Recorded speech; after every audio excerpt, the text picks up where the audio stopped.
What's up, everybody? What's up? This is the second video for the day, and we're going to do a poll right now. You can invite your friends, you can add your friends, etc. We're going to do a poll live right here on the stream. Invite as many people as possible to this poll, and this poll is about hashtag the Snyder Cut or hashtag the theatrical cut. You can say hashtag SC or hashtag TC. First of all, you'll see in the title that I'm thankful for life. And I mean, it don't get more obvious than this, man. We had a 6.8 to 7.3 earthquake this afternoon. And I'm not used to earthquakes. So, yeah, I thought it was the end. I was talking to the Lord saying, hey, Lord, this is it, huh? So, I'm glad, I'm grateful to be alive right now. I've done some really stupid things, not only during today, but during my life. And I was reflecting on that while I was reading the word. And it was a sobering moment. So I'm glad that I'm here today with you guys, man. I'm really glad that I'm here today. Um, but right now we're going to do a Snyder Cut poll. I'm also going to show you guys some of the results from a poll that I did on Facebook. Old poll, but I kind of put it back into circulation for a minute. The nice thing about Facebook is Facebook doesn't have no limit on, how you poll. So that's the advantage of Facebook. Whereas with Twitter, you actually have a time frame for which to poll. And I showed you guys in the other section, in the other place. I showed you guys in my other video that on Twitter you got multiple different polls going on, so that's great, with different facets of stuff going on.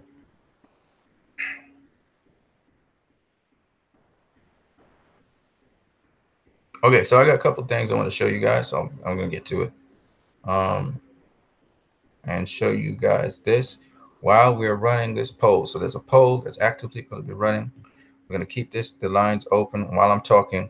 You guys can, now, let me tell you how the poll goes. We started to do it in the last video. Basically, if you're the first person to respond to the poll by saying, hashtag Snyder Cut, you got to put the number in front. So you put number 1, hashtag Snyder Cut. All right. If the next person comes, he'll see your number 1, so he knows he's number 2. Number 2, hashtag Snyder Cut. It's very simple.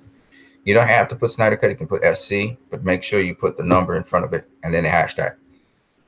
If you are voting for the theatrical cut, just put the number. So if you're the first person to vote for that, number 1, hashtag TC. All right, real simple. It was either number, hashtag SC, or number, hashtag TC. It's really simple, okay?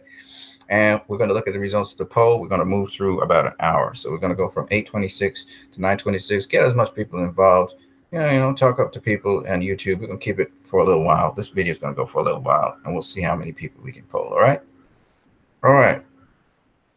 So Tony Temper says, are you and your family okay? Yes, sir. We are okay. There was a couple of incidents that happened in my country, a couple of places that got damaged and stuff. But we are okay. All right. So thank you so much for asking. Goat Film says, hey, and Goat Film says, Snyder Cut always. I want you to put, though, I want to put a number in front of it. Since you're the first person, you will put number 1, and you can put hashtag if you want. I don't care. Hashtag or whatever. And you put Snyder Cut. All right. So that people after you can see what number they're at. All right, Goat Films. So if you can just do that for me, that'd be great. For the next person that comes in line. Tony Temper, join in. If you've seen any of the cuts of Justice League, if you've seen the theatrical cut, you can go ahead and put whatever number wherever you are in this lineup. If you're the first person to put it down, you say number 1 TC or number 1 SC. All right, let's keep this voting going. The vote's going to be for 1 hour. All right, let me show you guys what I wanted to show you guys here. By the way, shout out to you, Tony Temper, all the way in England, and shout out to you also, Goat Films, And I guess Go Films, you are in what country? I never asked you. Did I ever ask you? I'm in Trinidad and Tobago. Where are you located, Go Films? Okay, let me show you the Facebook poll, and I'm gonna show you. I've showed you got different people. I've showed different polls, so we have multiple polls going, and I got a couple other things to show you guys. So let me see if I can just get it out there.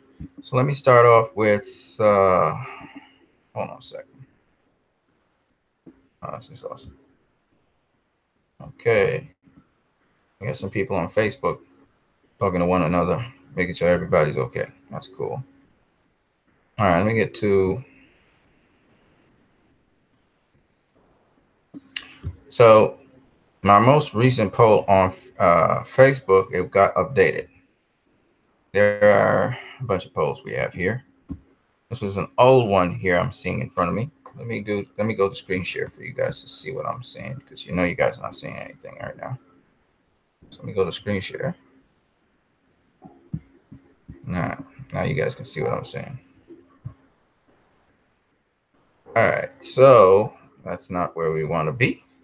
It's the wrong place. There you go. Again, use technology. All right, so this is Batman v Superman: Dawn of Justice. There's a group on Facebook. You guys can go to that. Just type in Batman v Superman lovers. That's a group I actually am the admin of. It's not a lot of members right now. It's just 107 members, as you can see right here. But nonetheless, it's an active group.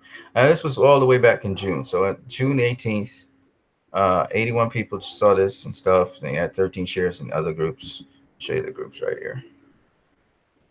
So I posted in groups like Justice League Watchtower, Justice League for Everyone, DC Universe, Justice League Comic TV, DCU Fan Group, and so on and so on and so on. All right, Comic Book Debate, DCU Cyber, Worlds of DC, DC Comics, Hispania, and so on and so on and so on. Right, I posted in 13 different groups, I think it was. All right, but 25 people out of all those people seeing 25 people. No, sorry, not 25. 28 people wanted to sign Snyder Cut at that time, and 3 people didn't care. Okay, Leroy Kong, Dennis Kohler, and so I can't pronounce this guy's name. Right? They didn't really care about it. That was in June. Let me show you what happened. So where's my survey at? It's somewhere around here on this page. In this group, which is Justice League, here it is. So come August 11th, which was a couple of days ago. I think today's what, the 21st, so it's 10 days ago. On August 11th, now we got 47 people, of which Leroy Kong, who had said he didn't really care about it, now he's actually interested. So some people changed their opinions. It's only 47 people that actually voted on this poll, but still, it's an important poll because, again, we have a lot of data. It's data that we want. And just to fill you guys in, I'm running a poll on Twitter tomorrow afternoon. So if you guys are on Twitter, I'm running a poll on Twitter. I ran one before. For those of you who are on Twitter, I ran a poll before on Twitter. And it had to do with releasing Snyder Cut. By the way, this Justice League Unite group, which is on Facebook, this is Facebook I'm on, is also admitted. I am the admin of it. You guys can come in through, whether you have views about wanting the theatrical cut or not. We're pushing, though, in the group, I am pushing at least, for the release of the Snyder Cut, because I want to see more footage, 1. 2, I want to see Snyder's original vision for the film. And 3, I believe that this is something that has to do really with creative integrity, artistic integrity, etc. That's the bigger picture.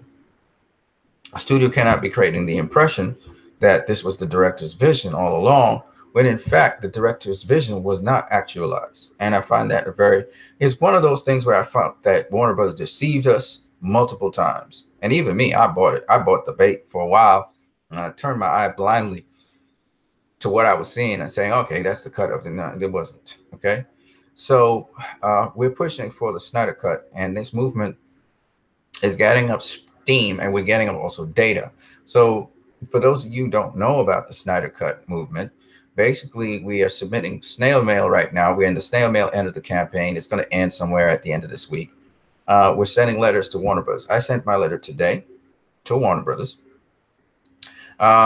petitioning them for the Snyder's cut of Justice League. And for those people who say that it's not a Snyder cut, well, we have enormous amounts of information to show that there is a Snyder cut that was screened.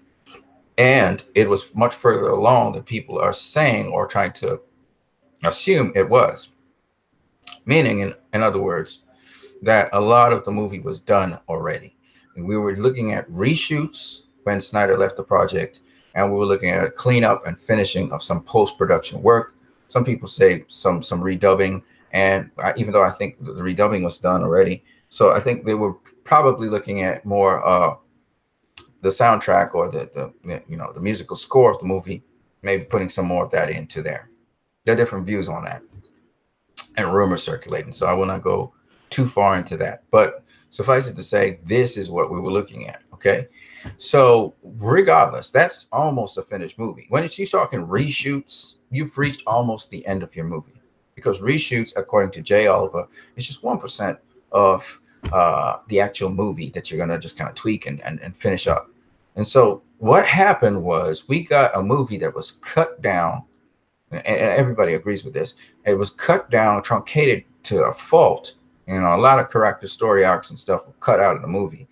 And then on top of that, what we had also, which was another problem, was that we had a movie which was reshot some.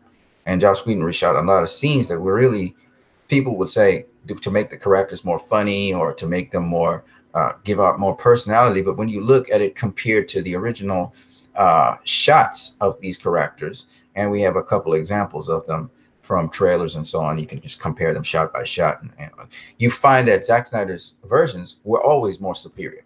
And I'll give you a couple examples if you want to go and check it out for yourself. So one of the shots we can compare very easily is with Cyborg. When Cyborg commandeers the Nightcrawler, Batman's Nightcrawler, and Alfred asks him, no, and then he says to Alfred, "It's okay, Alfred, I'll take it from here." That little scene where Alfred says, "Do I know you?" Right? That little snippet of a scene, we saw that in the Justice League sneak peek trailer, and we can compare it to what happened in the movie, and it's just night and day. Okay, it's just night and day. Another scene which we can easily compare shot by shot, side by side, is the Lewis and Clark interaction that happened. We saw the Lewis and Clark interaction at the beginning of the Heroes trailer. You know, you heard, I don't know, they used Hans Zimmer's score in that, and you know, it got just drawn in, and we were wondering, like, what is the significance of the ring? Is Clark going to marry Lewis? Blah blah blah blah blah. And then we got another scene by Joss Whedon that had nothing to do with the trailer and was almost a completely different scene. And of course, the CGI special effects, the story arc, the dialogue was clunkier, and et cetera, et cetera, et cetera. Okay, it was not as refined. It just was not up to standard with what we saw in the trailer. I'll give you a couple other instances of scenes from the trailer that you can compare side by side with scenes from the actual movie. And one of the scenes from the trailer that compared with the actual movie was a scene where Batman, he jumps into the Nightcrawler that's climbing up the wall. And when he jumps into there, Wonder Woman is fighting against Steppenwolf and these parademons. Parademons has knocked her down. The parademon is about to shoot Wonder Woman and try to kill her. And Batman says, "My turn." And then he starts to really light up the parademons, and he really nukes them, right? That scene was seen in 2 Justice League trailers. Okay, not 1, but 2. Okay, and when you compare that to what you saw in the movie, you will find that in the movie, he says something like, "I didn't bring a sword," a very clunky dialogue, which is kind of annoying, because what does swords have to do with anything? I don't know. But for some reason, Warner Bros. Felt they needed to reshoot that scene. Okay, I can give you scene after scene after scene where we've seen the scenes in the trailer. We've seen the people interact. I can give you another one with Flash is running. And if you look at the scene with Flash is running in the trailers, and we saw that again in 2 trailers, we saw Flash running in the official trailer number 1 and in the sneak peek. When we saw those scenes where the Flash was running, whether it is he's taking off in the city and speeding up to try and confront Superman, or whether it's he was running in the deserted town and he was running through all the buildings and stuff, Zack Snyder's depiction of the Flash running was just much more glorious, while I have to admit Justice League was the movie had it a little bit more clearer, I don't think the design was to make it clearer because the Flash was running through the Speed Force, which is what we were supposed to see, and we didn't get that. And then, of course, the removal of story arcs. We can go into many details because I have a lot of deleted footage of story arcs and stuff that were cut from the movie, as well as shots, pictures, etc. of certain things that were removed from the movie. One of the most spectacular shots was Batman on top of that gargoyle as the lightning is flashing in the sky. They took out that iconic shot of Batman, which we saw in not only the sneak peeks, but we also saw them in the trailers, and we also saw them in the sneak peek to the trailers in the promotion of Batman. So another great moment was when Batman was giving Aquaman his trident. I mean, I can just go on and on and on about stuff they cut out of the movie. Okay, and then we have stills of moments which was cut out of the movie. I mean, it's exhaustive. Okay, and therefore I already said this already since the beginning. A lot of action scenes were cut out of the movie. Okay. We could talk about, the confrontation with Superman. We could talk about where they're inside the Kryptonian ship going somewhere. Apparently, they were in Star Labs at a certain point, and they had a fight down there. There's a lot of things that were going on. There's a lot of things that were configured in the movie as well, where Aquaman and Wonder Woman were inside of the on the island, and they were inside of the tower in the island, and somebody comes crashing down, and Aquaman says, all right. Okay. I think it's for Cyborg coming down. Maybe. I don't know. But at the end of the day, it's that, there's a lot of stuff that was rearranged or cut from the movie. Even the sequence of the movie was different. We know that, Zack Snyder hinted to in a storyboard, Darkseid being, at least seen in the movie. There's a lot of things in the movie that were cut from the movie. Okay. And it's just what it is. Now, I remember Toby Emmerich saying very clearly and vividly as day, we're going to keep to Zack Snyder's movie. We're not changing anything. The tone of the movie will be the same, etc. I remember him saying that vividly, and it turned out to be a lie.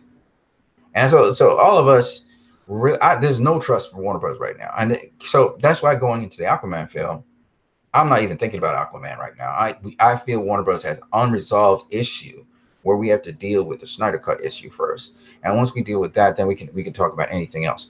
By the way, once again, people, there's a poll going on. I am, of course, pro Snyder Cut. That doesn't mean you don't have to agree with me on this poll. Just go to the poll right now. And what you're doing, though, you have to write the number you're at, because I'm not going to count who's doing Snyder Cuts and who's doing theatrical cut. If you support the Snyder Cut, please put the number. That would be, if there's a number above you for the Snyder Cut, look for that number and then go 1+. So if it's 2 above you, which is Snyder Cut, then you're 3. If it's 1 above you for theatrical cut, then you're 2, etc. Okay. So again, you don't have to put out the whole word Snyder Cut or the whole word theatrical cut. Just put TC. So you can just put 1 TC or 1 SC, depending on what number you're at. Okay. I know if you can count, so I don't have to keep track of counting this, right? Okay, great. So let's keep this poll going. So let me show you guys what else I wanted to show you. Because I got a bunch of stuff I want to show you, but I'm going to take it one step at a time. Okay, hold on a second. Okay, so Damien Anton Vincent just showed me this, which is Fiona Zhang. She has #FilmExiles. And she's saying, we hope Warner Brothers will give us closure to the wonderful story arc in Man of Steel. This can only be done if you release the Snyder Cut. Man of Steel delivered the message about everyone can be Superman. Absolutely, I agree, because Superman was an ideal. Wonderful, wonderful, Fiona.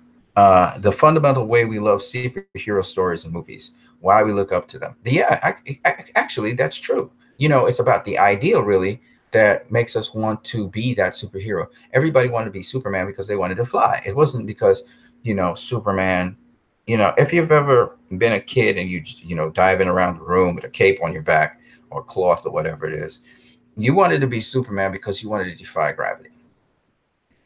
You understand?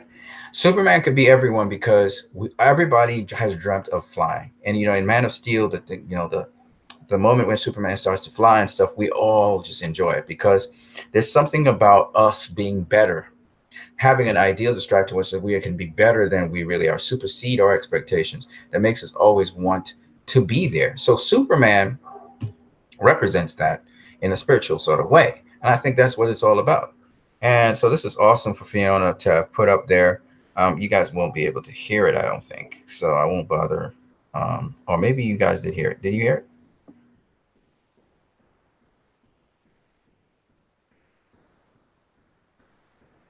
Can you hear Zack Snyder's voice?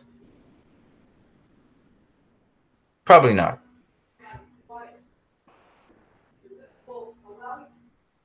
So I like that, as I said before, for a lot of people, I like that these movies actually point to the qualities and not so much about the actual icons. The icons are great, you know, but like Fiona Zhang says, you know, everyone can be Superman. Everyone can be Superman. Everyone can be. How's that possible? The Superman's, there's only one Superman, right? The icon, right? No, and that's the point. You know, Jarrell painted this picture that hope is the important thing. You become Superman when you're very hopeful. That's why a lot of people like Superman, the icon Superman. But really and truly, Superman could be any hopeful, for any person who embodies hope is Superman. And that's the cool thing about it. I like it. And Zack Snyder spoke about that in this interview here. All right. And I'm just going to like this on Twitter and retweet it. All right, guys. So right now, you guys should be voting away. You guys should be voting away right now.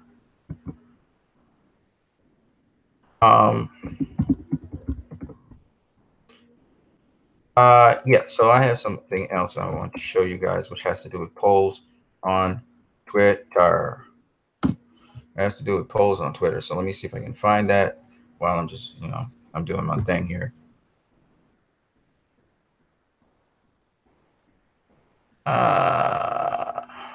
And you know what's also cool about that? If I just may add something else into the equation there.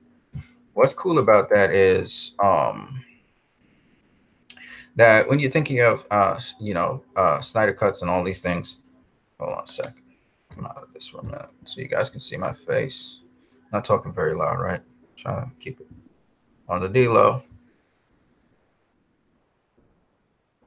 Yeah, what's cool about Twitter and all of these accounts is that it allows me to discuss these movies. I've always found discussing a movie and seeing the substance in the movie has always been awesome.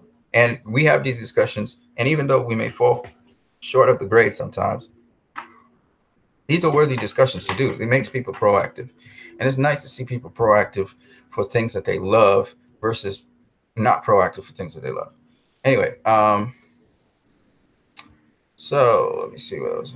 There's a couple of things I want to share with you guys. But shout out to Damien Anton Vincent for giving us that, because Damien Anton Vincent is the guy that actually allowed us to see, allowed me to see. Shout out to you, Damien Anton Vincent, the Fiona Zhang Twitter, which I think you guys would like. I already talked about this, that Zack Snyder's focus on the DCU and what WB's picture set was not giving us hero worship. So we're not worshiping the Superman icon. You see, there's a difference between worshiping an icon and worshiping the ideal. Icons or idols actually are servitudes to an ideal. They may embody an ideal, but it's not the icon or idol you need to worship. It's the ideal that they embody. And so I find that really beautiful that Warner Bros. Captured that for these first set of movies. And I was hoping that they would continue along this line with Justice League. And they kind of did, but they kind of shortchanged it. They didn't go all the way. And that's because Zack went all the way with it. And they were afraid that, you know, if it's not funny, if there's not enough jokes, you know, if it's not, you know, if it's too heavy, if it's too, you know, deep, you know, and then they were talking about this dark thing, dark in inverted commas. If it's too dark, you know, that's a problem. I'm like, I don't know about that. You know, like I pointed that out in the other video before, that there are lots of movies that are so-called dark movies, but they're good. They're good. They're fine. They're just fine. So here, yeah, I showed you guys this. You guys might have known about this already.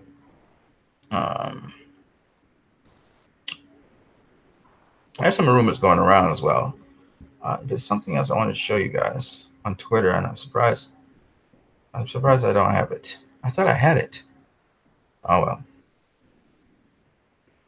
Alright. Okay, cool. So anyway, I'm gonna go through on Twitter, and we're gonna put out this poll. It was another poll I wanted to show you guys on Twitter. That's what it was. Okay, for those of you who don't know, I put out a poll on Twitter in which 2,000 and something people, I can't remember how many people. Here it is. I'll show it to you guys right now. So this poll on Twitter here had, as you can see in front of you, 2,243 votes. We're trying to get more votes this time around. So I've been trying to advertise the poll amongst various people, not only in the movement, but otherwise outside the movement.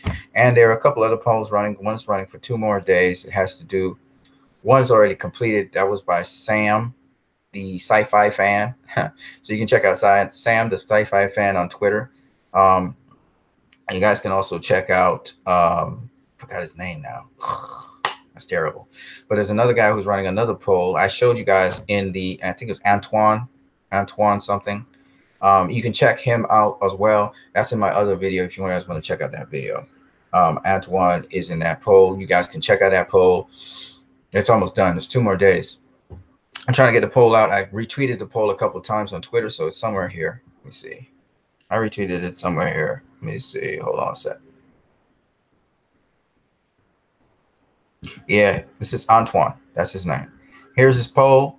We got 2 more days left. He has 1,001 votes. This is great. This is fantastic. Again, a poll that gets over 1,000 votes, that's really good.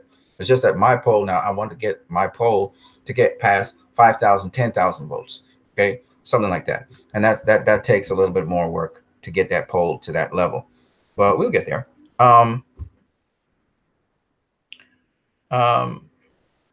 So he actually tried to request via a wider place. I'm going to retweet this. If you guys can find this on Twitter, retweet it as well. Try and do some work retweeting this poll. It doesn't matter if you like the Snyder Cut or not. Just retweet it, okay? I want to see what people's opinions are in this active poll that we've been having for a minute. So I'm going to come back to you guys in a minute. This poll, I know I did this in the other video, but I want you guys to keep on sharing this poll as much as possible. Share these polls. There are going to be a number of other polls coming out. I just wish somebody could bring it to my attention of all the different polls that are happening. The other thing you can do is you can go into Twitter search, type in poll, and so you put your poll inside of these, because, you know, Twitter has a search for poll. You can couple the poll with probably release the Snyder Cut or something like that. You know, like for instance, Sam, the sci-fi fan, he should have probably twinned the rehire James Gunn Twitter poll with the hashtag release the Snyder Cut. He should have had those 2 hashtags together. So in that case, if you put them down together, now people can see, you know, who are following the rehire James Gunn group and release the Snyder Cut. You know what I wanted to tell people is the chances of rehire James Gunn movement, for those Marvel fans, no disrespect to you guys, the chances of Disney rehiring James Gunn are pretty slim, unless you guys can show that Disney is actually moving crookedly with James Gunn. Like they really wanted to try and get him out of there, so they dug up dirt on him. You guys got to find something like that. The release the Snyder Cut movement, we already show that Warner Brothers is, you know, trying to cover up a Snyder Cut, which is there. And we've actually proven and started presenting evidence. And we have had people who worked on the Snyder Cut literally saying there's one. So that's the nice thing about the Snyder Cut movement. And that's why we'll get more results than, say, for instance, the rehire James Gunn movement. But what I want to say, because one guy was very adverse to the Snyder Cut and he was trying to call us crazy people and stuff, yet he's asking for something that's even less possible of happening, right? Rehiring James Gunn. Hold on a second, guys. I'm coming right back.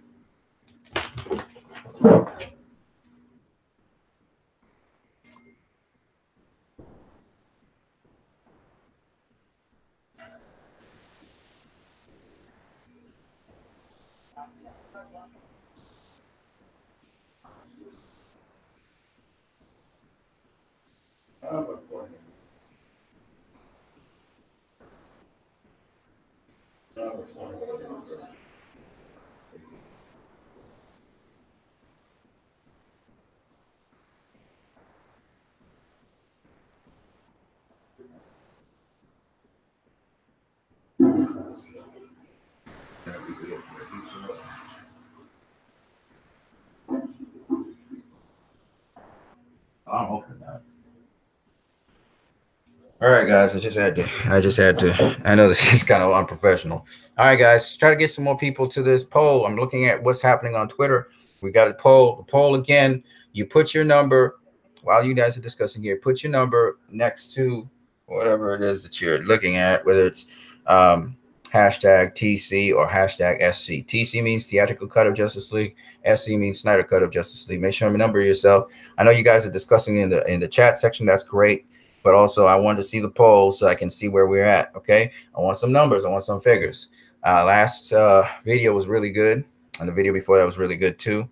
But we're going through this hour to see where we poll. So I got some more data for the Snyder Cut movement. Okay.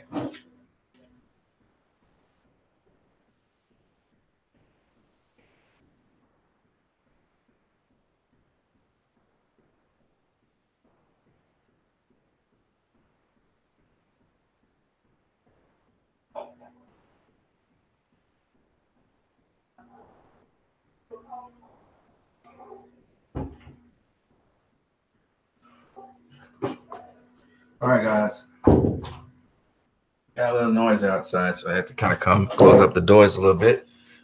I love my mom and everything, so I want to keep peace in the house. So yeah, so okay, so there's several other polls out there. So for those, I just keep some of you guys up to speed who don't know about this stuff. Let me come out of this.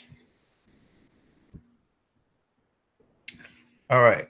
Okay, we got a lot of people talking about different things. Put a link in for us. Hold on a second, guys. Let me come out of this so I can see what you guys are saying. The tweets will be on the side anyway. All right, hold on a second. Hold on a second, folks. Hold on a second. Let me see what you guys are saying. You guys said a lot. Oh, Go Films, first and foremost, you said that you're from Canada. That is awesome, man. Shout out to you. Shout out to Canada. That's a wonderful place. Man, I would love to go to Canada. So we'll see what happens. Tommy Temper says, I'm happy to hear you folks are okay. Much love. Thank you, brother. Thank you. Tommy Temper says, hey, Goat. Go Phil says, hey, Tommy. Nice to see you guys are talking to each other well. Go Film says, I would vote on Facebook, but unfortunately I deleted it a while back. Just saying, low. Well, you don't need to, Go Films, you don't need to vote on Facebook. I need you to vote on Twitter. And if you can't vote on Twitter, you can vote right here, right now on YouTube. Again, just put your number first, though. I want you guys to put the number. So how do you do it? It's real simple. I'll give you an example because I haven't seen nobody voting nowhere right now. I'm looking through everything. So again, what we were doing in the last video, you just put your number. If you're the first, say 1, and then put hashtag Go Films because you want a Snyder Cut. Hashtag 1 or 1 SC. Okay, just put 1 SC. That's what you voted, Go Films. Please do it so I can count you guys, how many of you guys are doing it. This is actually going to be a quantitative something. It doesn't matter. It's just one percentage. I want percentages as well. Tommy Temper says, let's see what you're saying. Where are we? Tommy Temper says, I try to stay off of Facebook. I understand, Tommy Temper. I understand. Trust me, I understand. Tommy Temper says, I voted, but not sure I did right, but I had a little bottle of red. I'm not too sure. Tommy Temper, all you got, I didn't see your vote yet. I didn't see your vote. Where you voting? On Facebook? No, I want you to vote right here and now. All you got to do is you just put the number. If you're the first guy, you put 1 or 2, and then you put SC or TC. It's really that simple. Tommy Temper says, Answer, please let me support your channel. You don't have Supercharge, so let me know what I can do. Oh, it's very simple. You want to support my channel, just private message me, and it's either by MoneyGram or Western Union. And you just send the money, and that's it. It's really that simple. You give me the details of what the number will be that I have to go with. I think I need 2 forms of ID, though. I might be screwed up. I might need 2 forms of ID. I don't think I have 2 forms of ID. I think I have 1 form of ID. But nonetheless, anyway. And you just send the money, man. It's not a problem. I don't have super chat. I don't have none of that. I don't see the problem with me is I don't have no digital nothing right now. You know, if I get a credit card, a debit card, I'll then have something so you could you know, uh, I don't know how that would work anyway, but we'll see. Yeah. Go Film says, "Oh, what I didn't know, they went to Star Labs. Yeah, they went to Star Labs. Go Films. A lot of stuff went on, and man, the Doctor Man of Steel is a masterpiece. You know, I now look at it as one, but I didn't think of it originally as that. But when I started to look at the details and just the origin story of Superman is so it from a perspective point of view so unique. It's not that it wasn't told something like that with the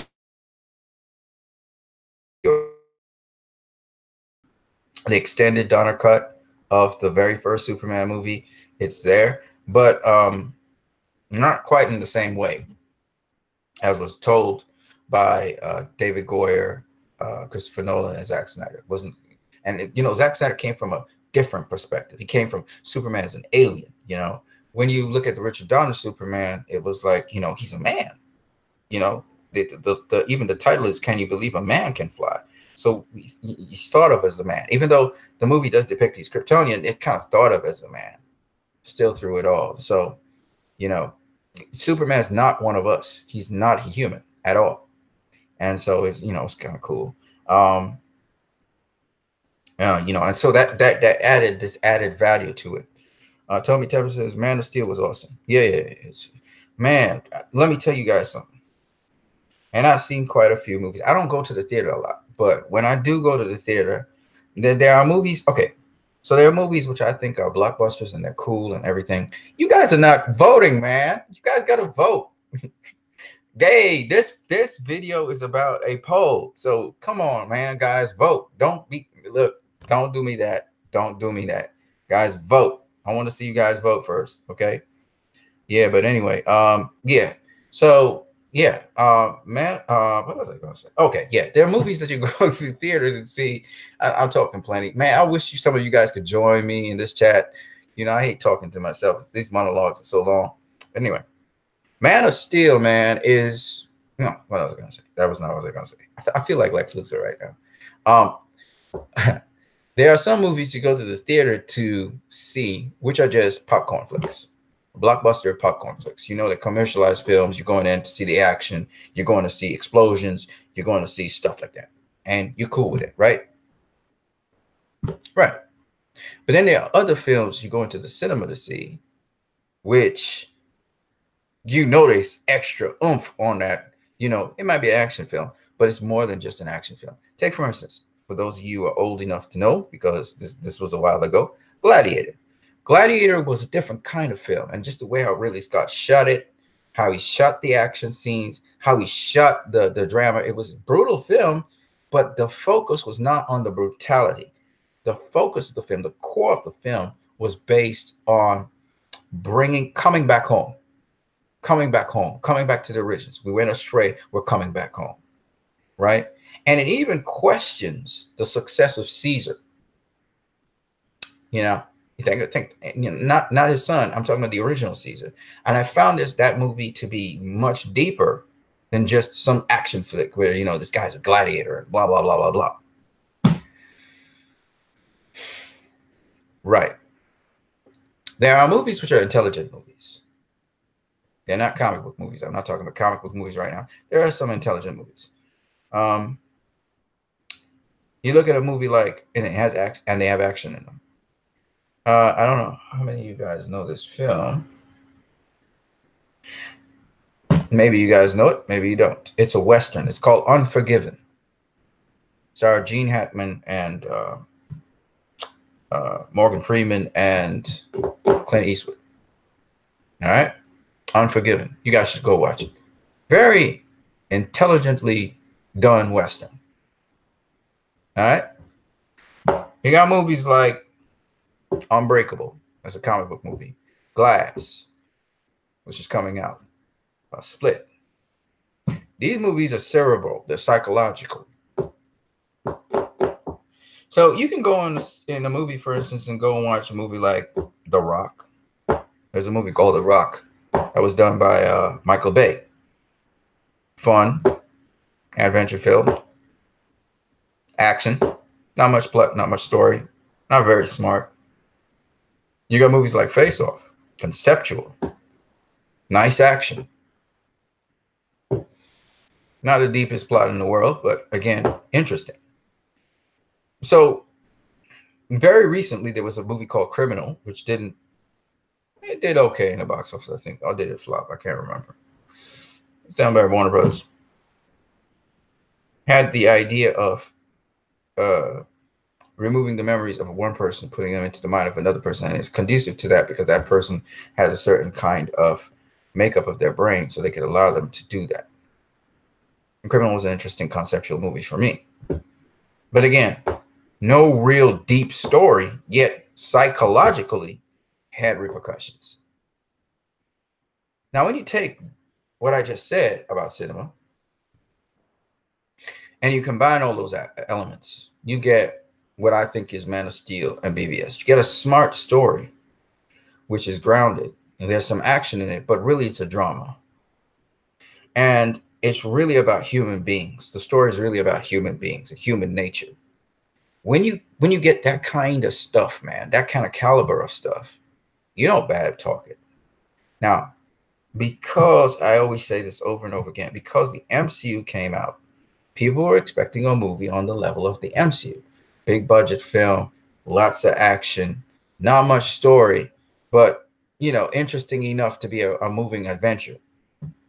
And because people didn't, Man of Steel was a movie which took Superman very seriously, and people had never seen that before. You know, almost every single film that Superman was in, except for Superman Returns, it was a comedy, right? Film-wise. You were laughing all the way, even though there were 2 box office bombs, right? Superman 3 and Superman 4 bombed at the box office. Okay. Superman was always painted in a funny light. Even when Supergirl came after, Supergirl was painted with comedy in there. It was trying to do a feminist movement kind of thing, but it was comedy in there. So you take Man of Steel. I loved that movie from the moment I saw it, okay? Because it was just so much more about Superman and so much, you know, drama involved with it, realism involved with it, intelligent way of approaching Superman that left me saying, yes, this is a movie something like Unbreakable. In fact, I always said Man of Steel, Batman v Superman is, oh, man, that is levels ahead of its time. Like Batman v Superman, in terms of comic book movies, has changed the genre forever. It pushed the boundaries. You know, they talk about Civil War. I just don't get it, how they can even put Civil War in the same sentence with Batman v Superman, in my opinion, because Batman v Superman is so much more than what Civil War will be. Okay, it's not possible to even put those 2 things in.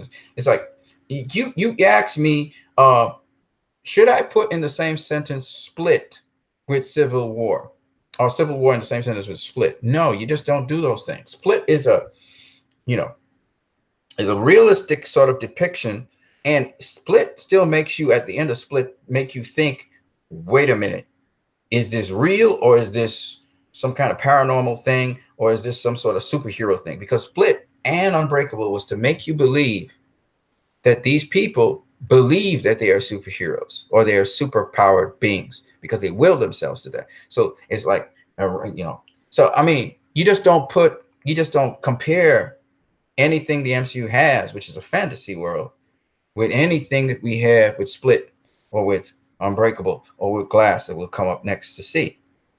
Similarly, you just do not compare a movie that's based on fantasy purely alone. As much as they talk about is grounded in the real world, the last grounded MCU superhero movie I remember seeing was Winter Soldier. All right, all the others, I mean, it's fanciful stunts and stuff, but not realistic in any way, shape, or form. All right, and just what it is, they believe in their fantasy. When you look at Batman v Superman, you don't put those. You don't take Civil War and try and say it's a better movie. You just don't. There's certain things you just don't do. Okay, that's like saying Ridley Scott's Gladiator is a worse movie than Civil War. You don't do that. You know, Ridley Scott was doing an epic, grounded, mythological story. You know, I mean, I mean, do you understand what I'm saying? It's just like there's levels to this thing, and you know, you don't put Civil War in that conversation. You know, right? Similar. So anyway, moving on. So my point is that when you look at, just because it's called a comic book movie doesn't mean that Batman v Superman and Man of Steel were conforming to fantasy, like how some people see comic book characters. I'm not talking about the people who read comics. The people who read comics know what these comic book characters are like. I'm talking about the people who watch films or they've seen, I don't know, cartoons or something, and they have this perception that comic book characters are supposed to have jokes and not taken seriously, and the damage that's done by them, they're not really that powerful and that kind of stuff. So that's where we're coming from. So, you know, it's, it is what it is. Anyways, I hope you guys are voting. Hey man, just don't do me this. Don't do me this. This video is about making a poll on YouTube. Don't be talking all this stuff and you're not voting. That will really piss me off. Come on, guys, vote. All right, vote on this thing. I don't care how many of you vote. Just vote. All right, do that, please. Let me see what else is going on here. Man of Steel was awesome. Go Films. Man of Steel was my favorite comic book movie. Okay. Tommy Temper, no. The DACA, no. Tommy Temper, slightly. Tommy Temper, I thought I did. Now you didn't vote. The DACA, can you post a like to the Facebook page? Can you post a like to the Facebook page? What are you talking? Oh, you mean the page that I was saying? Yeah, you can. No, you can't post a like to the Facebook page. No, I don't got no Facebook page. It's a group. So just go into Facebook and do the search, the doctor, and you'll find the group, whatever it is, Justice League Unite, Batman, Lovers. You see it there, and you can just click to join. Or not, and you can just look at it. And I think all of them are open groups. Tommy Temper says your volume is good. Thank you, sir. But please vote. The DACA, vote. All right? Is this going to be Snyder Cut or TC? Somebody vote. I want to see you guys voting. Go Film says, I noticed that your Twitter was made a month after Jail came out. Did you make it for Jail to spread the word of the Snyder Cut or no? Nah, I didn't. Actually, I was, for those people who know me, I was opposed to the Snyder Cut movement for a minute. I actually formed that group to defend Justice League at the time. You know, I bought into the point that Justice League, you know, was Snyder's final cut. I've since changed my mind on that one. The doctor says, I prefer dark superhero movies. I understand what you're saying, man. I understand. Oh, there you go. There you go. Suki now. Good. I'm going to take a look at that in a minute. Where are we at? Yeah, you said, hold on. I prefer dark superhero movies. The doctor, man, I don't care if it's dark or not. You know, my thing is this, you know, give the superhero that, the superhero represents something. There's a reason why the superhero is a superhero. So make sure that you do that superhero right. Do that superhero justice. You know what I mean? You do superhero justice, I'm cool. Don't be like not doing the superhero justice. A character like Shazam, I don't expect a character like Shazam to be dark. I don't expect it. Shazam is not that character. I don't expect a character like let me see. Certain Green Lanterns. I don't expect certain Green Lanterns to be dark because they're not. So all I'm saying is keep the characters in line with what they are, and it's cool, you know. But I did not think Superman was dark, first of all. I thought Superman was realistic. And these are the challenges and the difficulties that a character like Superman would have if they were on this earth. So I thought it was just realistic. I didn't think, and in fact, I got more depth to it because he wasn't succeeding at everything, and because the world wasn't just accepting him because he had superpowers, which is just unrealistic. You have superpowers, people will think of you as a threat. They won't think, just think of anybody who's gifted.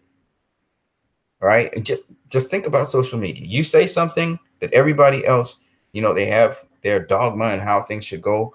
And you say something that goes against that grain and you prove it to be correct. All of a sudden, everybody's like, who do you think you are? You know what I'm saying? And everybody starts coming at you. You know what I'm saying? That's realistic. And so I thought that the depiction of Superman was so real. This is how the real world works. It's a little dark. That's how the world works. You look at people, you look at fandoms, you look at people hate on people because they just don't understand where they're coming from. And they hate or they feel intimidated by it. And people start to hate on things. That's the real world. That's what it is. It's not dark. That's what it is. You know what I mean? Go Films. I retweeted Antoine's tweet. Awesome, man. Keep it going, baby. Dadaka says, put a link in for us. Oh, you mean for a link to the groups? The groups on Facebook? Yeah, I can do. Or is it Twitter? I don't know which one you want. You have to tell me. Though I don't have Twitter. Okay, so I think you're talking about Twitter group. Which me? You want my link? I don't even know which one you want. Okay, let me. This is my link on Twitter. I'm gonna give you my link on Twitter. Okay. So here's my link on Twitter. It's 9:14. Come on, guys, vote away. All right, I just put it in there somewhere. Yep, vote in the chat, Goat Films. Please vote away. The doctor says, I realized I said like to the Facebook page instead of link. My bad. Okay, there. I just gave you the link to my Twitter. I hope it's not the Facebook you want. Facebook group, that's going to be hard to get. You have to actually do a search on Facebook to find whatever group you're looking at. I have 4 groups that I now admin.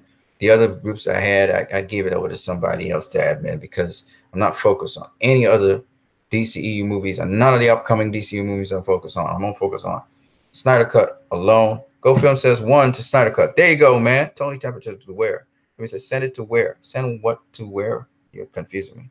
Okay. Yeah. Okay. You're talking about, yeah. Private message me. Yeah, you'll private message me tomorrow. Yeah, cool. Tony Temper, number 1, Snyder Cut. This you'll be number 2, Tony Temper. That's cool. What's number 1, Man of Steel? Number 1, Snyder Cut. Okay, cool. You're actually number 2, but that's all right. Seen it, sick movie. Tony Temper says sick means great in the UK. Yeah, I got you. Yeah, it's dope. Tony Temper says Superman 2 was the most expensive movie for a long time until Jurassic Park. Yep, that's correct. Yeah, exactly. Yeah. MPFX, remember me? Anyone remember me? No one remember me? Messed up. I can't remember you, MPFX, but I do remember you coming through here. Go Film says, I agree. Civil War is too generic. BVS was more than just a superhero movie. Yeah, exactly. Yeah. I'm not saying Civil War wasn't good for a certain audience that wants, enjoyment and entertainment, and a little something with their action. Oh yeah, it had that. I mean, I don't want to go into it. I don't want to bad talk it, so I'll just leave that alone. MPFX says JL. All right, man. Shout out. MPFX says hi. Yeah, man. MPFX says remember me. All right, cool, man. Matthew Heredia says, what do you think of the flat earth theory? What? What does that have to do with anything we are talking about, bro? The earth is not flat, okay? You know how we know this? You know how we know the earth is not flat, right? This is not rocket science, right? The earth is not flat. All right, yeah, we make maps that are flat, but the earth is not flat because we have satellite images of the earth. You want to see one? Just go up on anywhere. Go right now. Go right now on shit. The sun comes up over the horizon.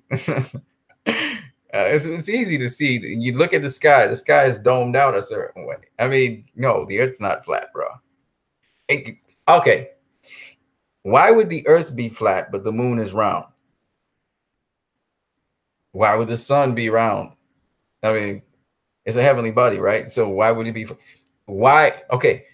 Does the earth orbit? The earth, we know the earth orbits, right? We have different seasons and times. A flat earth wouldn't give that. You see what I'm saying? So no, the earth's not flat. I mean, come on now. All right. MPFX says hashtag remember me. Nope. All right. So let's see. Keep it moving here. Okay. Tommy says, showing my age. I remember from the Guinness Book of Records from long time ago. All right, cool, man. Cool. Tommy says, can of worms, round or flat? Oh, come on, man. Come on, man. Come on. Anybody saying the world is flat, I'm not saying now, now the point is the world actually believed that the world was flat at a certain time. So I get his point. You know, they thought the world was flat. Now we know the world's not flat, right? But I get what he's saying, but I'm just saying. Damien Antithesis, good night, everyone. I was on the 11th floor of Nicholas Tower when it hit. Man, I'm glad you're alive, brother. I'm glad you're alive. That one was not easy, man. It was an earthquake he's talking about. Shoot, that was crazy, dude. That was crazy, man. I'm glad you're alive and well, brother. God be with you, brother. God be with you. God be with all of y'all. And that be a message to all of us. Let's take life seriously. You just never know when it could just all disappear like that. And you guys ain't seen no more YouTube videos from me because it could just happen like that. Boom. Tommy Taylor says, I'm saying it's flat. Is the whole debate is forever, lol. No, not really. We got satellite images of the Earth from the moon. I mean, we got tons of information that shows us it's round. It's a sphere. It's not a sphere. It's not a sphere. It's kind of like a. It's kind of erect. The other thing. Here's another point. If it was flat, how could you have oceans and seas? And deep oceans and seas. How does that happen? I mean, I'm just saying. It's not flat. It can't be flat. Right? If it was flat, here's another easy point. If it was flat, then I would be able to see all the way out into another continent, right? I should be able to see all the way across the ocean to another place. I can't see that, right? Why? Now the clouds, you'll be able to see it. Take a binoculars or something, see it. You can't because there's something called the horizon. And if you just look at the horizon, at no time is the horizon perfectly straight. You take a what do you call that thing? A ruler or something, and actually a long ruler, and just measure out the horizon. You're gonna see the horizon's uneven. Yeah, but then again, land masses are uneven. You know what I mean? So, but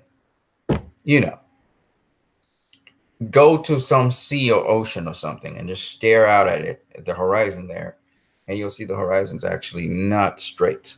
That's another. I mean, I could just pull up a picture online and show you guys. I mean, the Earth is not flat. That's backward thinking. But we got some backward thinking these days. So what you gonna do? Science done already proved that the Earth is not flat. Science has already proved, and we see that there's something called climate change. We see the climate actually changing.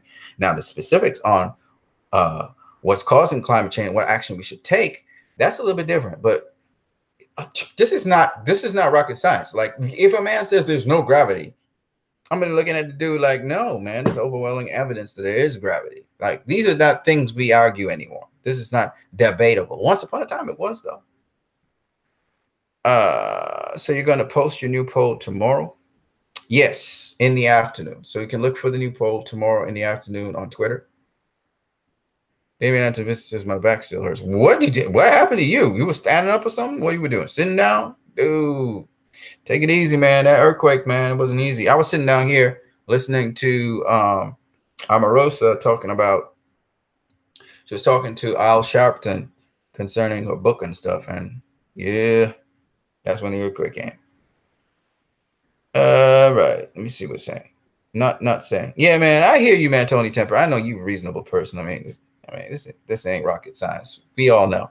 But what happens is today, in this day and age, people are not really giving over to reason anymore. They're going in their circles where people, say things they like to hear, and they just go with that. Now, I've heard people say that climate change doesn't exist.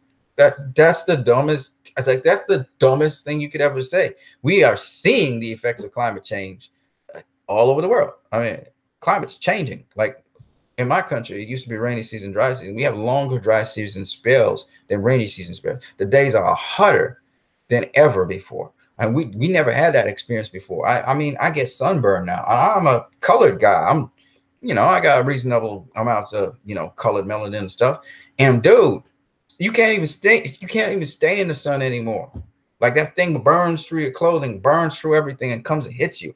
I mean, nah, there is climate change. I mean, I've seen my country, we started having mini tornadoes. What? That is not possible. How could we have many tornadoes? My country never had many tornadoes, right? So obviously there's climate change, and we're causing the climate change. We're the ones affecting the environment. But there's a lot of things going on that, I mean, to take these steps, these forward steps, folk be just wanting to make money and dollars, and so they want to deny that certain things exist. What are you gonna do about it? The doctor, I can't find the Facebook voting poll. No, man. Look, again, dude, listen, you have to join a group first. The group would be Justice League Unite, which would be the group on Facebook. You have to see that to vote in the poll. All right. But why are you trying to go? I don't understand. You just vote right here, the doctor. Vote right here. Like, only 2 of you guys voted. I got 1 vote. I got 2 votes for the Snyder Cut. That's it. That's all I got. Tony Temple says, I'm not saying it's flat. That was a typo. Oh, I'm drunk, remember? Oh, snap. I didn't know you was drunk. MPFX says, bye. Okay, bye, man. Have a good day. Damien Activist says, dude, it felt like the building was about to fall. Yeah. Yeah, I know. I know.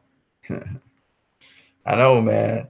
Tony Temple says, I'm sure I burned more than anyone's iris skin. Yeah, well, I understand what you're saying, Tony. Hey, you had to watch out for sunburn and stuff in the summer, especially. It's really weird because where you live, I'm pretty sure sometimes the sun comes out and everything, and it's cold as hell.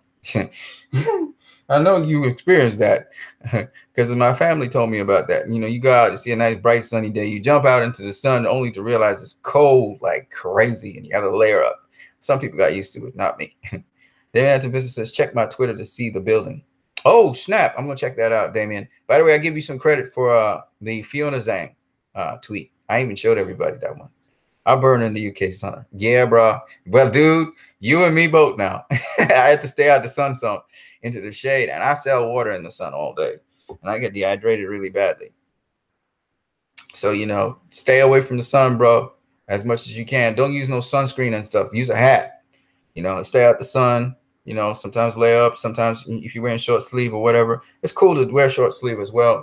Get hot. So, you know what I'm saying? But hey, the weather has gotten worse, man. It's gotten extreme. And we're seeing it. We're seeing it. We saw a lot more hurricanes, a lot more typhoons. We've seen a lot more stuff. It's gotten worse. You know what I'm saying? I got to go. See ya. And I remember your poll tomorrow. Yeah, man. Shout out to you, Goat Films. It's now time. It's 9:30. So this poll really did backfire on me. I was supposed to be doing a poll with you guys, and you guys just gave me 2 votes for the Snyder Cut, and that's cool. But that's all I got. Tony Temper and my boy Damien, man, vote for the Snyder Cut, will you? Well, at least we get throw 3 votes in here. I'm gonna have to do this every single time I come up, so people get used to this. And you don't have to vote for the Snyder Cut, okay?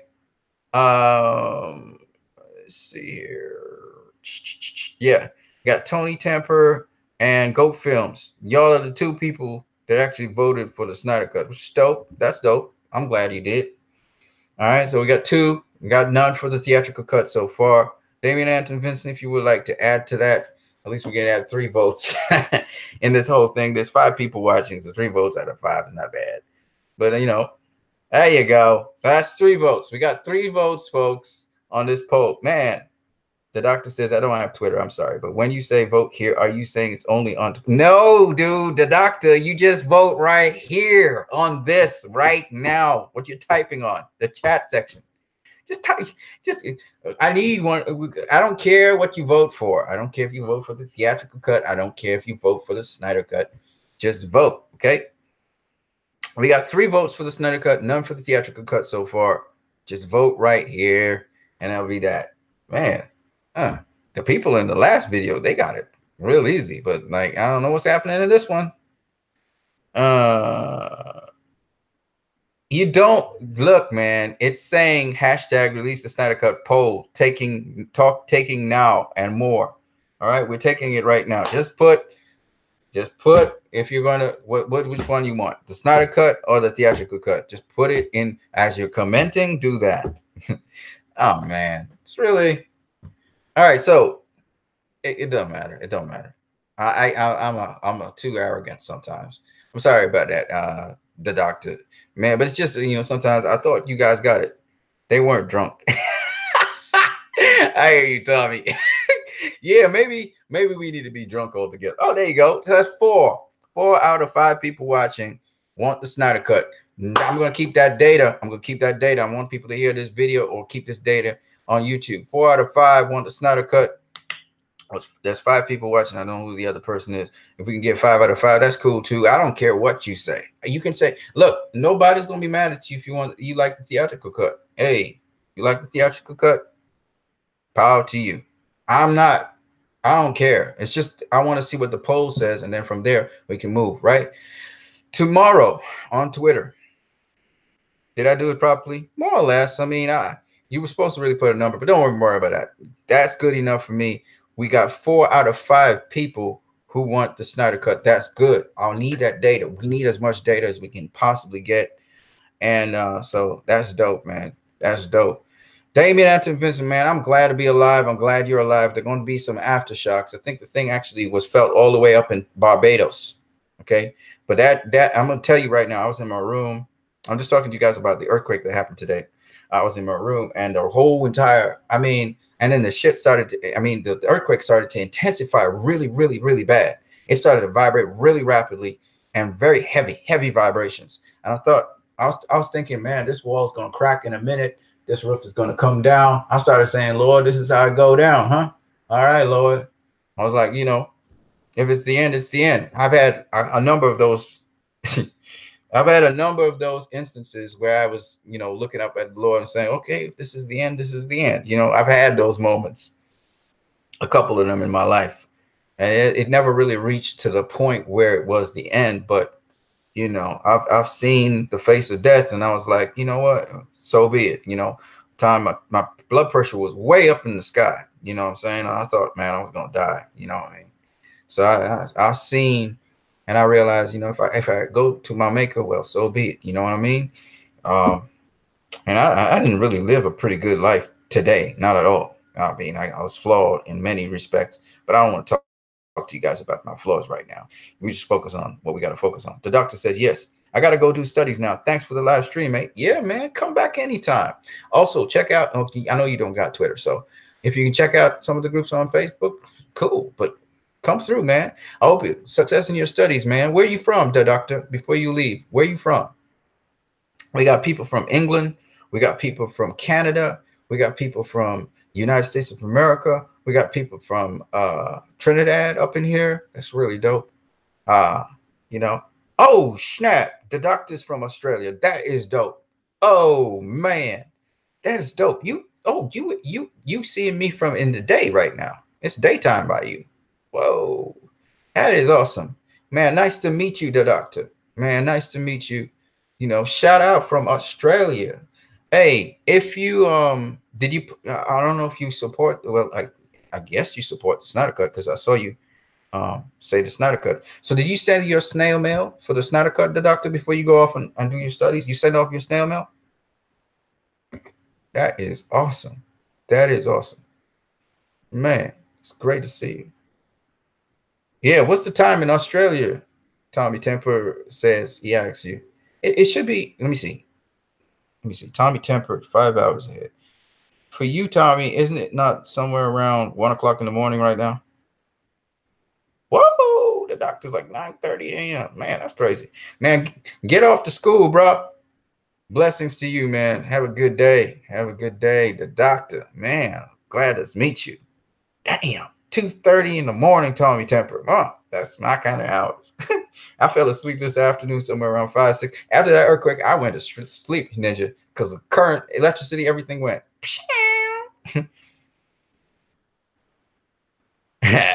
The doctor says, trust me, people are more wild than the wildlife.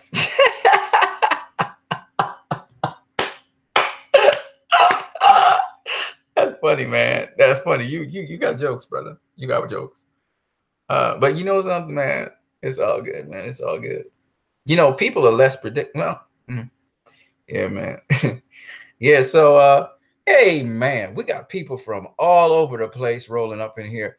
Shout out to all of you guys from all over the world. You know what I'm saying? It's nice to meet you guys, all for the love of comic book movies. You know, Tony Temper, man, I couldn't sleep after a world wobble. Dude, that thing took me down though, so I had to go shut it down. I had to go, you know, I was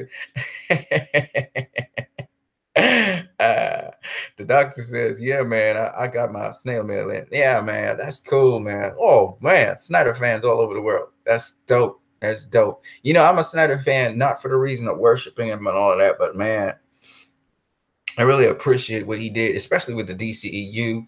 So that's dope, man. That's awesome, man. Yeah, guys, so tomorrow we got the Twitter poll. If I'm going to look on Twitter to see if there's more things happening. For those of you who are on Facebook, we'll try and contact you guys on Facebook. If you guys haven't signed the petition as well, there's a petition for the Snyder Cut. You can guys go ahead and sign the petition, you know. But then the other thing is also that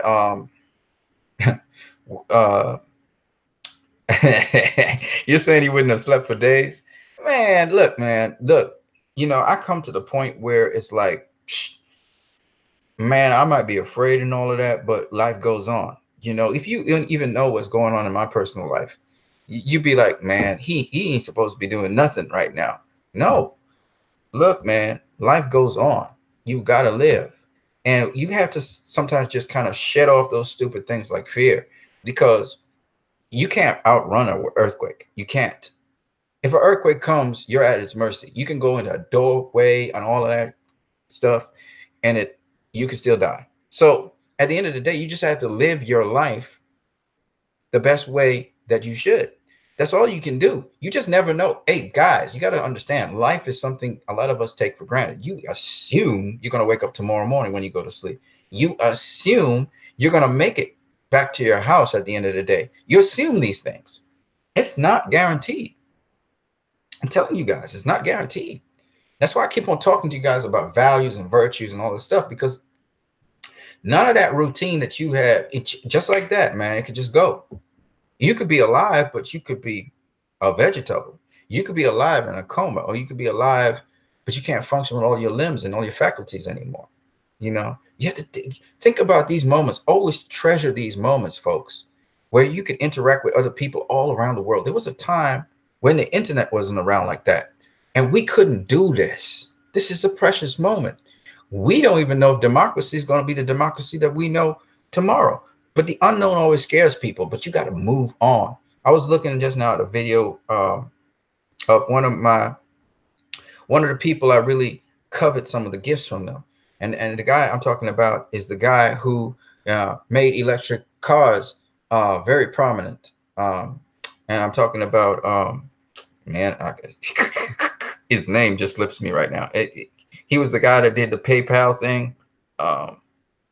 It's going to come to me. It's going to come to me. And he said something. He said he's a driven individual. It doesn't matter. He has fears, but it's like he's so driven that, you know, the fears come and he knows he's doing the right thing. He knows he's doing the good thing. And he just keeps on going. You know what I'm saying? He doesn't let the fears cripple him. Fear makes you become inactive, makes you go on the defensive. What do you have to lose? Life is a gamble. You have to risk. So, you know, if your business crashes, so what? You have to risk. You have to let it. If you knew that you only had one day to live, what you going to do? You're going to sit down in a corner and cry? Or you're going to sit in the corner and do nothing? Or you're going to get out there and try and live life as much as you can and help as many people as you can? You got to do something. All right? You know, so that's how I look at it. I have nothing to lose, and neither do you. And you got to live every day as if you got nothing to lose. You have nothing to lose. You have everything to gain. When you live in that kind of life, even if there's setbacks and horrible, horrible disasters that happen, you lived. You did it. You went after what you had to go after. There were consequences to it, but you did it. You went after it. You got to do it. You got to live life like that. You got to go for what you need to go for. And if you live like that and you understand that your purpose in life is to serve other people, it's going to be okay. If the end comes in that process, so be it. I'm a small businessman in my community. I could get shot tomorrow. You got to understand there's a lot of risk going out there as a single businessman all alone and doing what I do. I don't think about that anymore. I got to think about what I'm providing, and I can't let those things cripple me. There's nothing you can do to outrun an earthquake. If an earthquake happens, it happens. There's nothing you can do about it. You can go into archways and all that stuff. That don't guarantee you're going to come out alive. It doesn't guarantee you'll come out in one piece. The world that you know is going to be changed because of that earthquake, because there'll be so much damage and stuff. You just think about it, right? What are you going to do after the earthquake comes in this massive disaster, massive destruction? Life goes on. You got to pick up the pieces, keep it going, keep it moving. You have to survive, get people together, whatever, but life goes on. After the Trade Center bombing in 9/11, whether it was an inside job or not, which more than likely it was an inside job, but that's another story for another day. The point is, people realize life goes on. I'm still breathing. So I got to do something with that. Does it mean I change and I don't be a constructive person? I don't be a positive person. I don't be somebody to help other people? Because of that, I get so ultra defensive. I don't do those things anymore. You know, people get burned by relationships as well. I'm going into a lot of stuff here, but I got to do it. Some people avoid relationships with other people because they got burned by other people. And so they're afraid to get back in a relationship again with somebody or interact with people. They guard it and protect it. And it keeps them from being their fullest self. You got to be you. You can't be nobody else. And then sometimes they try to pretend to be other people. It don't work, folks. You got to be yourself. You got to stand up and just decide, well, at least I know this is possible. You know, okay, if an earthquake comes, I might die. But you know something? I got to go back in there and I got to do what I got to do. Overcome your fears because you got to do something. You have a service to provide, and you make sure and put whatever contingencies in place for if an earthquake comes to make sure the building has a good structural integrity, whatever. But at the end of the day, and you have good response times and stuff, but at the end of the day, you got to do what you got to do. Now you know the dangers, now you know the risks, and you keep it going. You move smart, but you move. Because if you don't move, you get crippled. GoFilm says, glad I found your channel. I was a Christian before, but now it's a bigger thing for me. That's what I'm saying, bro. Hey, trust me, it's a work in progress. I've been through some stuff. So, you know, I share these things because, man, I've been in some very dark places, folks. You want to talk about dark films? Reality is darker than film, man. Any day, anytime. Damien says, Anson, would you go back to Nicholas Tower? Hell yeah. Tomorrow. If I was working there, absolutely. Because the tower showed its structural integrity. Those things are built for earthquakes. Think about that. Besides that, think about this. You are more likely to actually have your building destroyed by a tsunami or a wave coming in and just knocking down things and destroying things at certain levels than from an earthquake. Your building, Nicholas Tower, was built with earthquakes in mind. So when it wobbles and shifts and stuff, it's because it wobbles and shifts, it's going to stay up. But, you know, I know that must have been scary as hell. But, you know, if it wasn't built that way and it was rigid, it would have cracked, crumbled, and fell. That's the alternative. So the buildings are built with that in mind. You know, GoFilm says, I'm glad I found your channel. All right. Tommy Temper says, I love your passion when you are on a road. Damien Antibusiness says, welcome, GoFilms. Yeah, man, shut up. And I've only been here for around a month. Yeah, man. You know, I always tell people, don't tell people you're a Christian. Show them. You know what I mean? Show them you're a Christian. Don't tell me I'm a Christian. That's cool. It's good that you want to associate yourself with that. But I prefer you show me that. So I might come out of my mouth, man, you a Christian, man. You know what I'm saying? Because a lot of people say I'm a Christian, but you know, I'm one of them. I'm in the same, but you know, I do some really stupid things, man. But I do believe, And the ideal is to strive towards, you know what I mean? We press towards the mark, you know what I mean? Superman and stuff. Tommy Temper says, fear makes you freeze and shut down. For sure, brother. For sure. That's why a certain degree of fear is not good. If you foster your fears and you're not, you know, a lot of people, okay, I'm giving you an example. For me, when you try to be punitive with me, or when you try to be, you try to use scare tactics on me, it don't work. I'm not that kind of person. Like, I don't, you tell me, okay, man, you will go to hell for that. Okay, that ain't gonna stop me though. You have to inspire me to keep me from doing something. If I can see something is better than what I'm doing, then I'm going that way. So for some people, they use fear. Like you hear them 9/11, man, there can be another terrorist invasion. And people get hyped up and they get afraid. You know, oh, man, look at those Muslims over there. They're going to kill all these people. There's not, you know, I mean, I understand.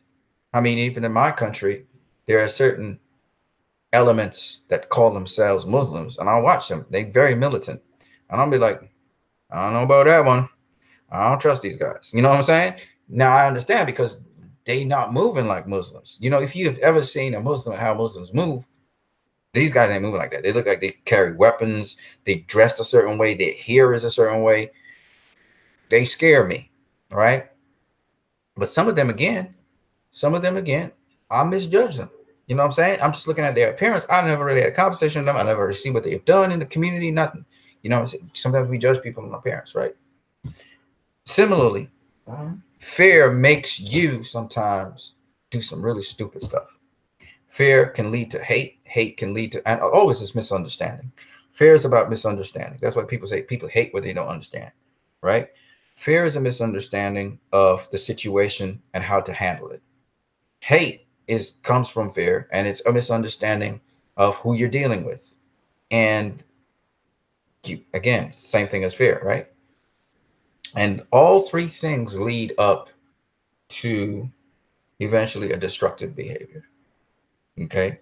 Now, I'm not telling you not to hate sin, but I would say this to you, that if you could understand what sin really is, then you would understand it's really stuff that you have to add to this incomplete equation that makes it complete. Hence, when we talk about holiness, we're talking about completeness, fullness, wholeness. That's why they call it, you know, the Holy Spirit come upon them and they talk about the fullness. It's just, sin is just like a piece of the circle. And then you take the next piece, lock it in. There you go. Now you're holy. You're complete. You're whole. When you're sick, your body's operating at a partial capacity. So to get you balanced back up, lock it back in. See what I'm saying? That's really what it is. So that people talk about, I despise sin. I hate sin. I understand. You hate being incomplete.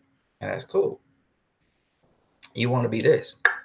You want to lock in. That's all holiness is. It's all completeness is. And the only thing that will bring about that, I don't care if you're not religious or you're religious, is love. Everybody knows this. That's why you hear couples say, you complete me. Right? Because they love one another. Your family completes you, etc. Right? The language should tell you something. I mean, this ain't no rocket science. You know what I'm saying? So everybody knows what love is. We're not able to perfectly describe it, but we know what it is.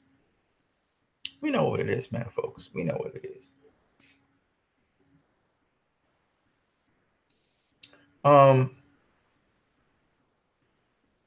What do we do when we fall off the horse? We dust ourselves off and get back on the horse. Hell yeah.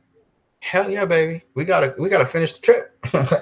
You know what I'm saying? If we still breathing, I might have a broken toe or broken leg, but you know, we're gonna find a way to get back on that horse. And if we can't get back on our own, maybe somebody can help us get back up on that horse. That's what life's about. Tony Sample said, although I've been slow to get back on. Hey man, you and me both, brother. You'd be surprised how much I have a hard time getting back on that horse. Go Films, Bruce, why do we fall? So we can learn to pick ourselves back up. Or we can learn how to get back up with the help of somebody else or help others pick themselves back up. You know, it's not mutually exclusive to only ourselves. You know what I'm saying? You know, it's a community thing. That's what community is about. You know, we look out for one another. They talk about being your brother's keeper, right? Not big brother, but your brother's keeper. You know what I'm saying? That is misconstrued now to be that person who's policing another person or monitoring them or watching their business. That's not what it's supposed to be. It wasn't supposed to be Gestapo.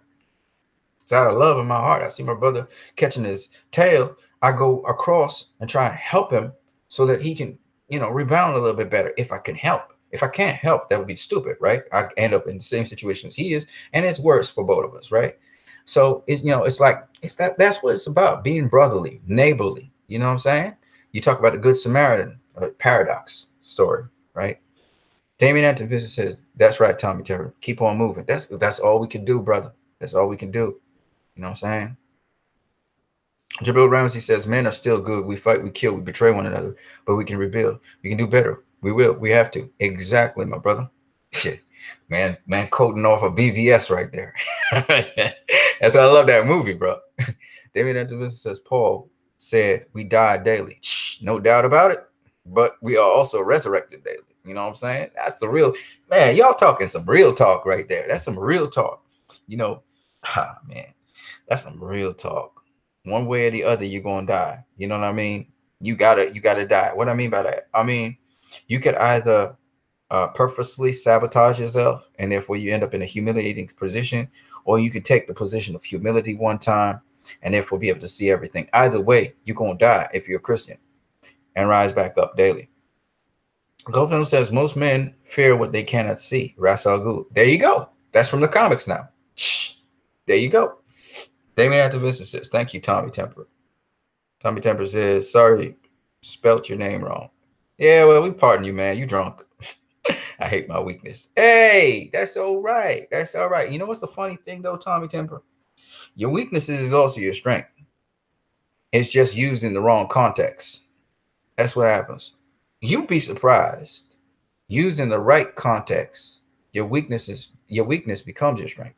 I'll give you an example. So let's say, for instance, your weakness is, I don't know what your weakness is, so I ain't gonna try and even guess. Let me talk about me. So one of my weaknesses is I'm proud. I'm arrogant, okay? Because I got so much knowledge. Now, here's the thing.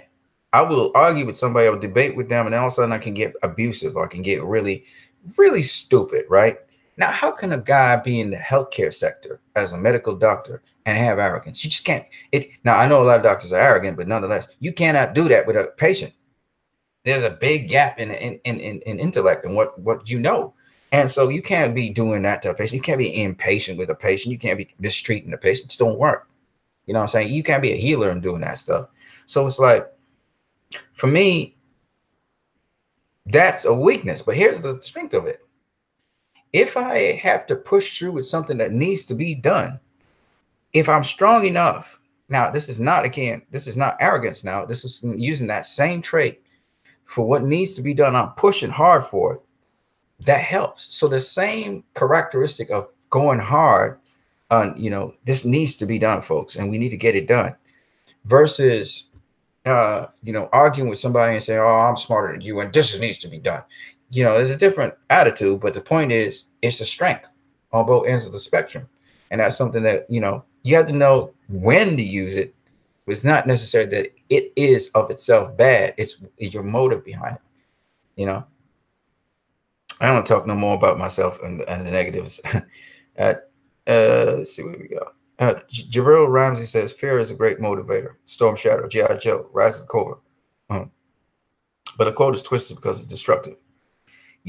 Fear can be good. Self-preservation can be good. I mean, it keeps you, what it does, it makes you be more careful and circumspect and measure, the risks that are involved. At least it makes you aware of the risks when you go to do something. And everybody experiences fear, so it's, we're not saying, okay, I'm not saying don't be afraid of a situation when it's a human condition to be afraid of it. What I'm saying is, you may be afraid of the earthquake that might come again, but you have to also factor in, are you going to now resolve in your mind? That's what the great motivator is. Are you going to resolve in your mind, man, in spite of what that outcome is, I'm going to do this. You see what I'm saying? That's the great motivator up here. So that's the good point about it. It's how you look at it. Damien Antovis says that is okay. Tommy Temperature says, no, my weakness is weed, porn, and lack of patience. I can't turn that into a positive. Okay. Porn. Shh. Tell me about it. Online porn especially. Shit.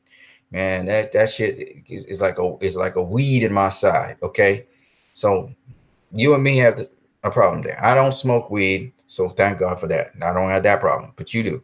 And lack of patience, you and me both, brother. I'm arrogant. Okay. So porn. Let's go with that one.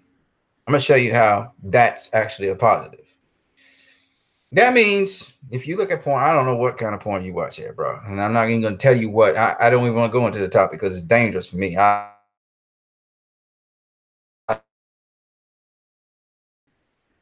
It's because you have a strong attraction to intense situations and intensity that you watch porn. It may also be because you will live a life that's more in solitary than you are a social person, and you don't really have much relationships with people, that ends up being your outlet. For whatever reason, you do it because, not necessarily because you want to, but because you sort of compensating for something that you don't have. That's why people watch those things. Then they are very readily available and they're free online, right? And sometimes it bounces up in front of you, boom, something pops up in front of you or whatever, and it triggers you. Okay. So my point is this, Tommy Temper, it's real simple. I don't know what kind of porn you watch, right? I know what I end up watching. I might say it on, I might as well say it on YouTube. I love me some chocolate, and I love black women, and that's my thing. Okay, so I watch porn with that. Now, my point anyway is this, that, and today I was kind of chuckling about it. And the reason I was chuckling about it is because it's like, it's an overcompensation. It's like, because I'm not, you know, I'm not addressing certain things, I overcompensate for it. It's a mental thing. And you feel you're not strong enough for it, but you really are strong enough, because I can go long stretches without thinking about that stuff, and then it just suddenly happens, right? And awkward moments, right? Now, this is the thing you guys got to understand.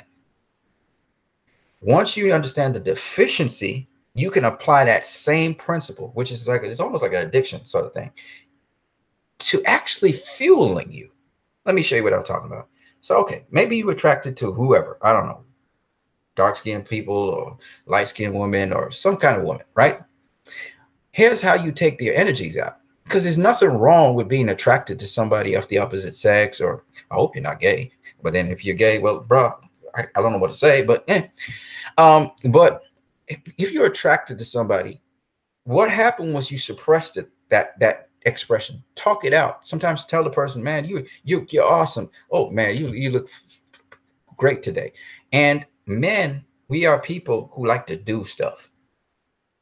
We love to do stuff. So find yourself doing something constructive. Every time that happens and you start to kind of skip a beat or whatever, you may want to take a step away from the computer and start doing something constructive. Go out there and sell, do something with yourself that's constructive. Go talk to people in the community. Go to talk to people. I got a girlfriend, man. See above in the comments. Hey, if you got a girlfriend, great. Go build something for her. Be a handyman. Just suddenly, like, honey, you need something done. You call her by her name. You need something done, or call her up and say, you need something done. Because you're gonna find out that most of the times with these porn addictions, you're by yourself in the dark, alone.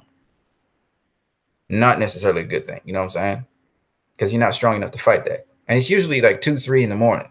Yeah. So you probably should be sleeping. You know what I mean? And just saying, because I got the same. I think a lot of men these days have that problem. All right, a lot of men have that problem, unfortunately. A lot of them don't, but some of them do. And it's not helpful. It's not helpful at all. So, I understand, man. I don't like myself. I get angry after everything's said and done. I turn around and I'm like, man, you a jackass, you idiot. I'm really angry with myself.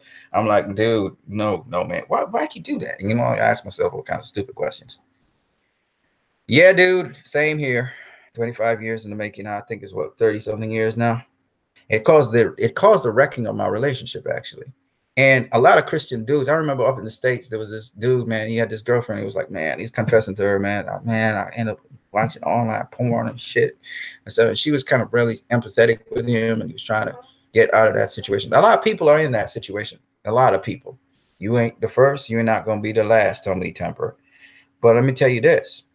It don't mean you won't overcome that. And it won't, you know, I wish we as men would talk more about these situations, man. Because what happens is it's an overcompensation.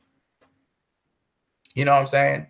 You know, my brother used to joke. He used to tell me, man, if you don't get a girlfriend now, you're going to look for the biggest butt, biggest boob woman out there, you know, and you're going to want to just, you know, you just want to wank off to that. I used to laugh at that because at the time I wasn't really into the girlfriend and all that stuff.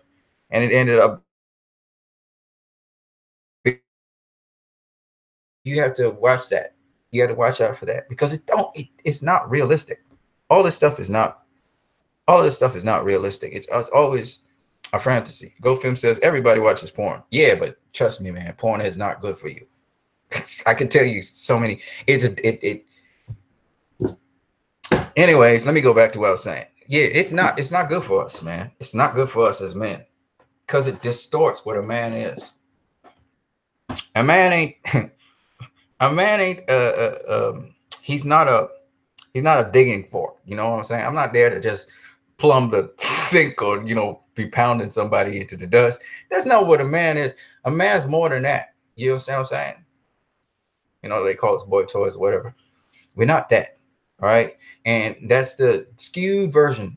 Relationships are much more complex than that. You know that. You deal with people. All of us deal with people. You know what I'm saying?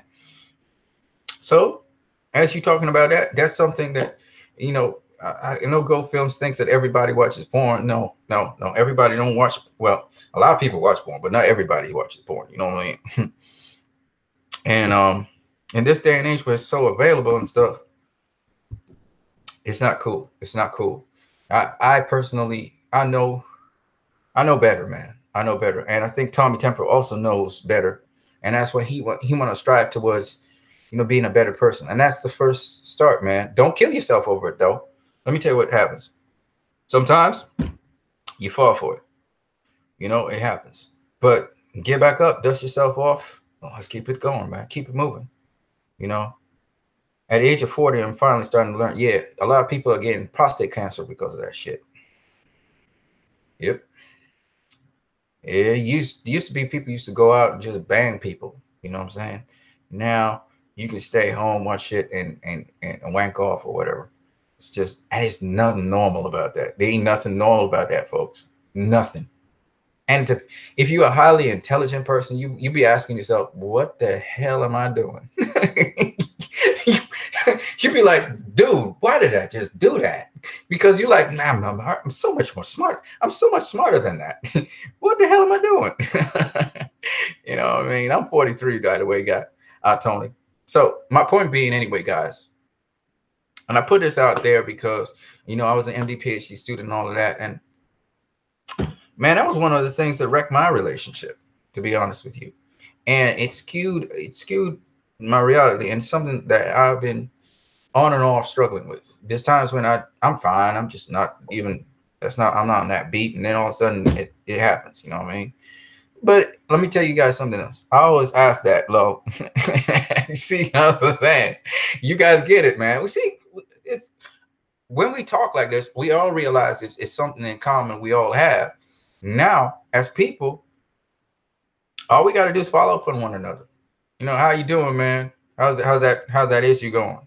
Yeah, you know what I mean? That's all you got to do. As men, we hold each other accountable because we as men in society, and there is such a thing as men in society and women in society. We as men in society, we can help to shape how certain issues like divorce happens for so many different reasons, from financial to, you know, bedroom stuff to all kinds of things going on, right? We got people who marry and then there's infidelity. The person can't contain themselves. They just go with everybody, and they just can't work. The marriage can't work because of that, because they never resolved these issues that they had before. If you think about it, Tommy Temper, GoFilms, and myself, we are not dedicated to the person we're with. if we have a girlfriend or a spouse or something, because we're going off and basically we going and dealing with whores. But the thing about it is we're not actually doing the act, but we are doing it. And it's, what are you doing? You know, you're compromising yourself. So I can understand why you feel terrible after that, because it's not in your control anymore. It's not like you can turn this on and turn this off. It seems out of your control, what you call an addiction, which is what it is. But I'm gonna tell you this though, bro. One, you found out what it is. Two, the other good thing about it is you don't want to be there. That's two good things. Never kill yourself over that.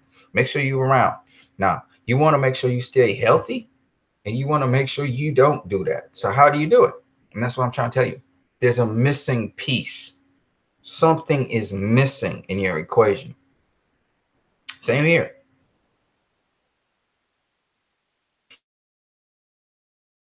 You're going to be able to think through the trigger, and you'll be able to distance yourself and stuff. Think about your girlfriend. You got a relationship with her. You know what I'm saying? She means something to you. If she means something to you, bro, use that as your motivation. For those people who don't got no girlfriend or nothing, they're just by themselves, man, you can take that energy and do something positive with it. And when the trigger happens, you need to have something to supersede that trigger. Something to make you go, nah, man. Because it's just a brief moment in time. You feel triggered. You feel it all through your body. And then you have to decide from there, what am I going to do? All right. You have a decision to make. It is a conscious decision every single time. No matter how much you feel a certain way, it's a conscious decision. You may feel weak to it, but if you make the decision, you're going to get hit maybe 3, 4, 5 waves after that. And then you're good. You know how it goes. So at the end of the day, you have to make that decision. No matter how much you may feel powerless to it, you'd be like, man, I really need. No, you don't. you know you don't. Man, I really. Nah, I don't really need. You don't really need to do nothing. You know what I'm saying? You know that. You know. So and that's basically it. It's something that takes time. Takes time. But in the meantime, you could be destroyed in the process. You know, it physically takes a toll on you. It starts to destroy your body. So I went through all of that, man. And I'm saying, Toby Taylor says, to me, communication is more important than sex. That's the problem in my relationship. Well,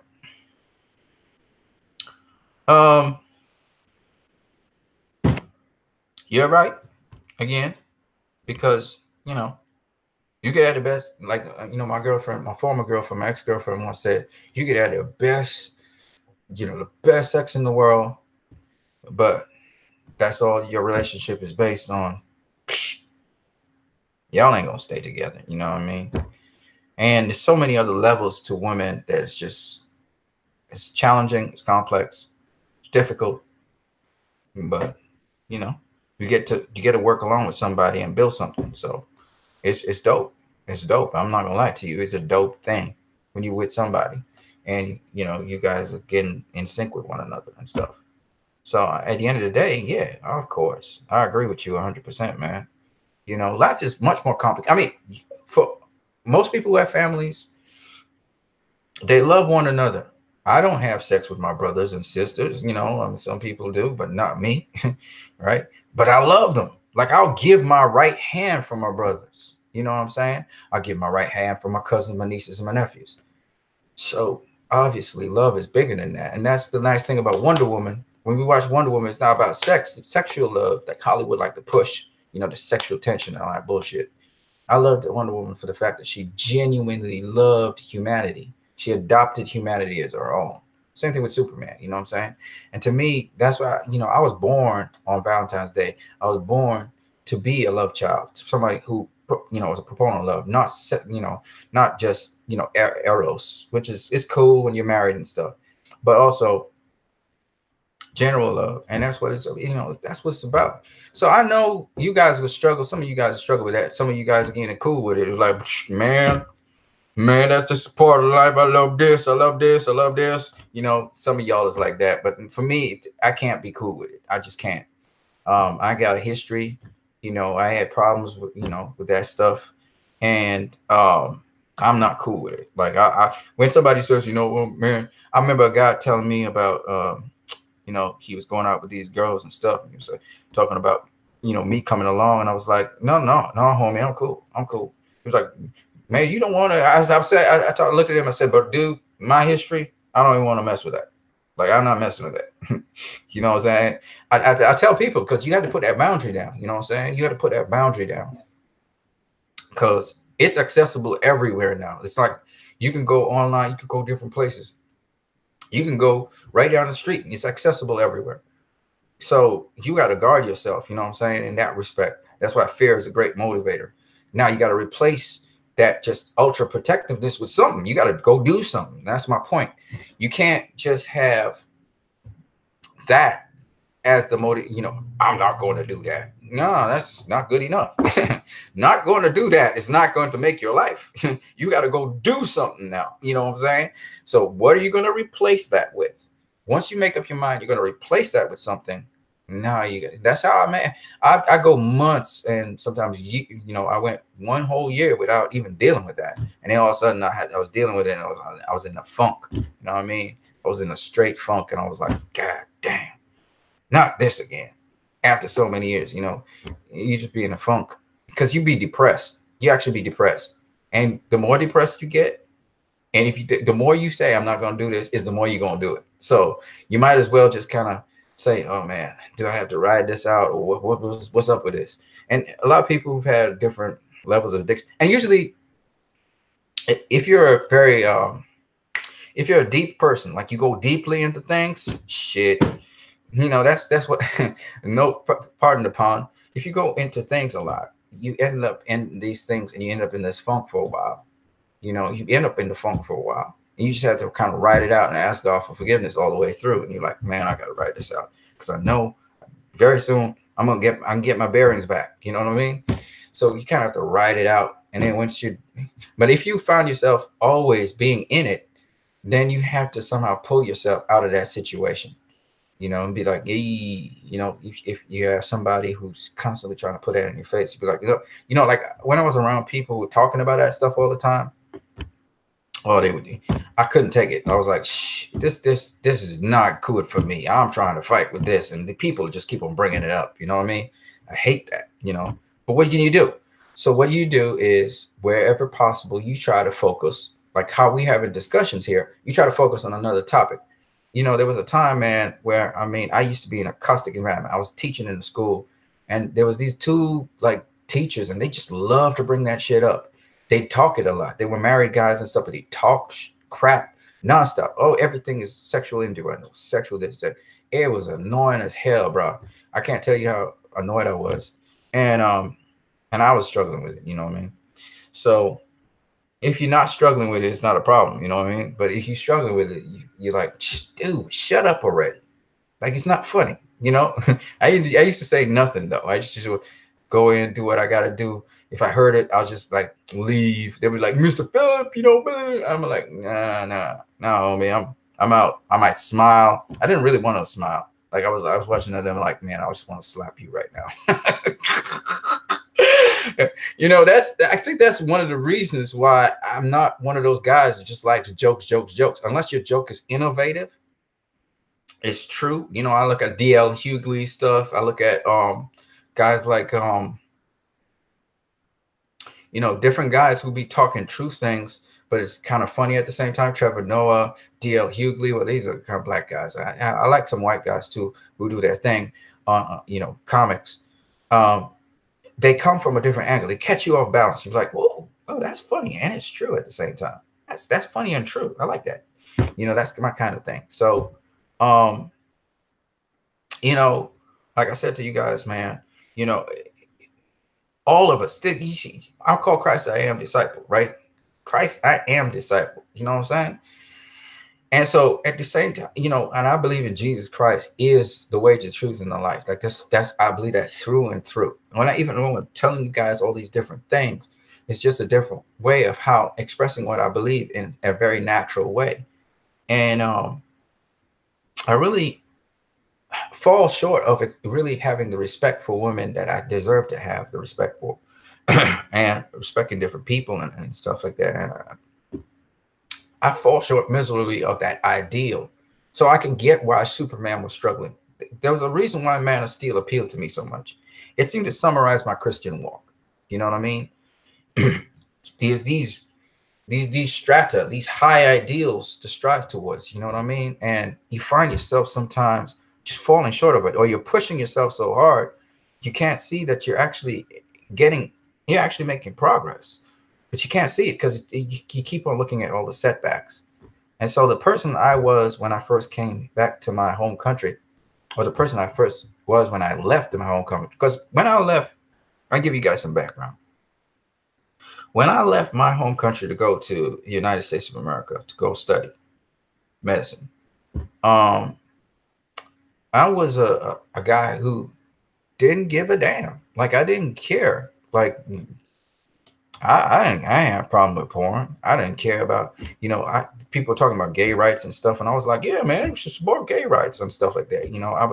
I didn't care. I didn't see things a certain, I had a set of goodwill and stuff, but I was like, you know what, man, I just could ride with this. You know what I'm saying? I wasn't into the gay thing, but I was saying gay people got rights. You got to treat them as people, because I grew up and people used to say that I was gay and stuff because at the time I wasn't, socializing like that. I wasn't having sex with people. And there was a certain point in time where you were actually, I don't know if you guys remember this, in the 80s and the 90s, you were actually made fun of for being a virgin. I don't know if you guys know about that. I was made fun of being a virgin. I was made fun of being a nerd. I don't know if any of you guys know about that, that kind of life. I've been victimized for different reasons. When I was younger, around 10, 11, 12, I was victimized for being black in the United States of America. And I was from Trinidad. I didn't know what racism was until I went to the States. Then I came back here. My dad was studying over there. And then I was victimized down here for being a know-it-all. I first started off being a retard. I didn't understand things. I was slow because I took everything literally. And people used to make fun of me for that. And they used to laugh at me. And even to this day, I still take certain things literally. Then later on in my life, I became a nerd because of a teacher who saw the possibilities of me. And I just started superseding. I started flying. And I was a nerd. I mean, I had these big Steve Urkel glasses and nose. I was a nerd. And they started, it's weird because girls really liked me. Guys didn't like me. And so it was this short little guy. I was a short little guy. I was like 4 feet tall. And I had these big glasses. When Steve Urkel came into style, I watched the Steve Urkel. I did not like Steve Urkel. I did not like Steve Urkel because Steve Urkel was making fun of me because I was serious. I was a serious little nerd. And I wasn't chasing after girls. So I was the opposite of Steve Urkel. I was attracted to girls, but I didn't chase them. So the weird thing about it is I started getting bullied on the D-low by other guys and even bullied by girls who, when they saw I wasn't taking interest in them, they started bullying me. And eventually, because I wasn't taking on the girls, even though I was attracted to them, and the guys who were bullying me or trying to bully me on the D-low, they started calling me a homo or a faggot. So I started being called a faggot. Shit, man. And all of this I was going through as a teenager. It was a really rough time for me because I was trying to do the right thing. I was trying to walk a straight path because I took everything so literally. And I loved to study and I loved knowledge. And I ended up in a school where you literally got bullied and harassed for being that way. Yet the students really respected and appreciated you for being that way. It was one of those paradoxes. So, so I was a different kind of breed. And in the meantime, I was suppressing that side of myself. I was suppressing the sexual side of myself. So I didn't develop properly. You know what I'm saying? So when I finally, I think my younger brother had showed up porn online in 1995. I remember it well. When I finally, there was Netscape out there. There wasn't Google. There was Netscape. There was MSN. It was the early ages of Google. When I finally saw what porn was, yeah, I got a little bit dysfunctional, man. But then again, I expressed myself too much, more than the average kid. You know what I'm saying? Because I suppressed it so much. So that was what my problem was. And I had it. I mean, I had it for a long, long time after that. You can go from 95 to now, and you can see how many years that was. You know what I mean? So, you know, different people got exposed to different things. I heard some stories from some of my Christian brothers how they had ended up in ancestral relationships with their siblings. A guy was in an ancestral relationship with his twin sister. Some real messed up shit that guys had to go through, and they're struggling against. So, you know, I mean, it's something that happens to each and every one of us, man. So don't feel a how about it. I had to go through this when I was in the States because I started looking back at my past and my pains and stuff. I broke down and cried about this stuff because I began to find out who I was and why I was behaving the way I was behaving, and certain things I was covering up to be more of who I was. I got to find out who I was over there. Oh, man. So I just want to let you guys know that. So that, you know, listen, man, you know, I have a good friend that lives not too far from me. He's a prophet, right? A Christian prophet. And he told me something that helped me because I was always trying to condemn myself for going through these kinds of circumstances. He said to me, don't worry about that. The enemy wants to keep you down. Yes, God knows that you don't want to be that way, and you will not end up being that way. He said, but focus on the bigger picture. If you slip and stumble, pick yourself back up and keep it moving. All right. If you stay in your funk, that's when you're going to get messed up more. Try to pick yourself back up and keep moving because God got a plan for you. You know, I'm supposed to be a healer. I'm supposed to be in the healthcare sector and stuff like that. I'm supposed to be, amongst other things.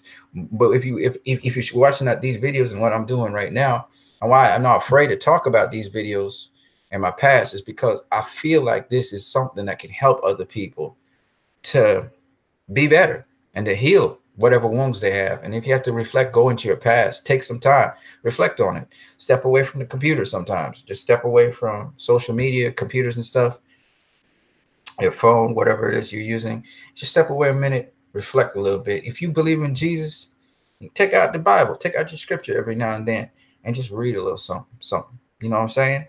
Man, I wish I could tell you more about my story. And I'm sure a lot of you guys can identify with some of the things I said. But, you know, and, you know, I've watched brothers who are ladies' men, man, struggle as well. I've seen it. I've seen quite a lot. I've seen guys say, man, you know, this was one thing I was good at. You know, I was good at being a ladies' man. You know, I knew how to court women and all that kind of stuff. But how do I go to the next level? I never went to the next level. You know what I mean? Where guys who could raise a family, have children. And then I met guys who really nice guys now, really nice people, whether it's ladies or men, who ended up having children outside of their families. And they had to take care of these kids. And sometimes some of them tell their spouse, some of them don't tell their spouse. I got family who got that, stuff going down. What do you say to them? So all I'm saying to you is, you know, that's life. That's part of it. You know, you take responsibility, though, for the things that happen because everything comes with a consequence. And so if, you know, you find yourself in certain things, we call them addictions, or we call them some things that are not addictions. Okay. Arrogance and everything comes from habit. So if you're an arrogant person, right, there's many different ways for you to become humble, but you begin to realize bit and bit the arrogant parts of yourself. And arrogance is and impatience is something that comes with kind of a deficiency of something. Not just a deficiency of patience, but also a deficiency to see that, yes, what you're offering is good, but are the people who you're offering it to, are they even hearing what you're saying? And the moment you can really start to think of others first, I'm still not there yet, but and listen to the conversations they're driving and really try to respond to filling what people call potholes. Everybody in life, you know, have potholes. I was seeing this on a video. I can't remember which one it was. So instead of you're trying to dispute with somebody or argue with them, I think I saw this on 3ABM actually. You're really speaking to the potholes in that person's life. You're feeling, you're interested in a person and in their lives. And if there's something you can help contribute to from your life to fill their pothole, that's what you really want to do. You know what I'm saying? So it's never an argument, really. But I find myself, because I'm so arrogant, I don't take the knowledge, the gift I got of understanding and ciphering through knowledge. I don't use that gift to fill potholes. What I do, I try to build my ego. And so I dig a deeper pothole in my own life. You see what I'm saying? Because everything has a karma to it, or a feedback to it. So that's what's up. That's what's up. Don't have white guys funny. There aren't many funny white guys. Oh, there are a lot of funny white guys, man. They got, in my personal opinion, I'm different from you, but they're a lot. You're funny, Tony Temple. You're funny when you say certain things. You have a sort of bland sense of humor sometimes. It's kind of, But I remember growing up, Mr. Bean, hella funny guy. You got tons of them. You got Jerry. What was his name? Mel Brooks, Chevy Chase. Chevy Chase was funny. Dan Aykroyd. Oh man, there are lots of funny people, man, who are white. I don't think being funny is a race thing. I think being funny is a way of seeing life. And most comedians don't see life the way we see life. They don't take things for granted, but we take for granted. So they don't fall into the system of they're pretty woken. They're pretty woken because they see things a different way. You look at Jerry Seinfeld. Funny, So a lot of white people are funny, in my opinion. There are a lot of funny white people. I think a lot of people stereotype black people and think that, black people are funny. But there's a lot of black people who are not funny. Okay. They just not funny, man. They're not funny. I'm not really a funny guy. I mean, I do some awkward things. I say things. I process information a little bit different to everybody else. So people laugh at what I'm saying, even though I'm dead serious. They laugh and they think I'm funny because of that. But I'm not really funny. Sometimes I crack an awkward smile when I realize, oh, you thought I was funny. Okay, cool. But I'm not really funny. I'm probably boring. I'm probably the most boring black guy you'll ever find. You know what I mean? I'm not really funny, but I guess it depends on the eye of the beholder as well, how funny you think you are. But I've met tons of funny people, man. Even English people. Some English people. That movie, where was it?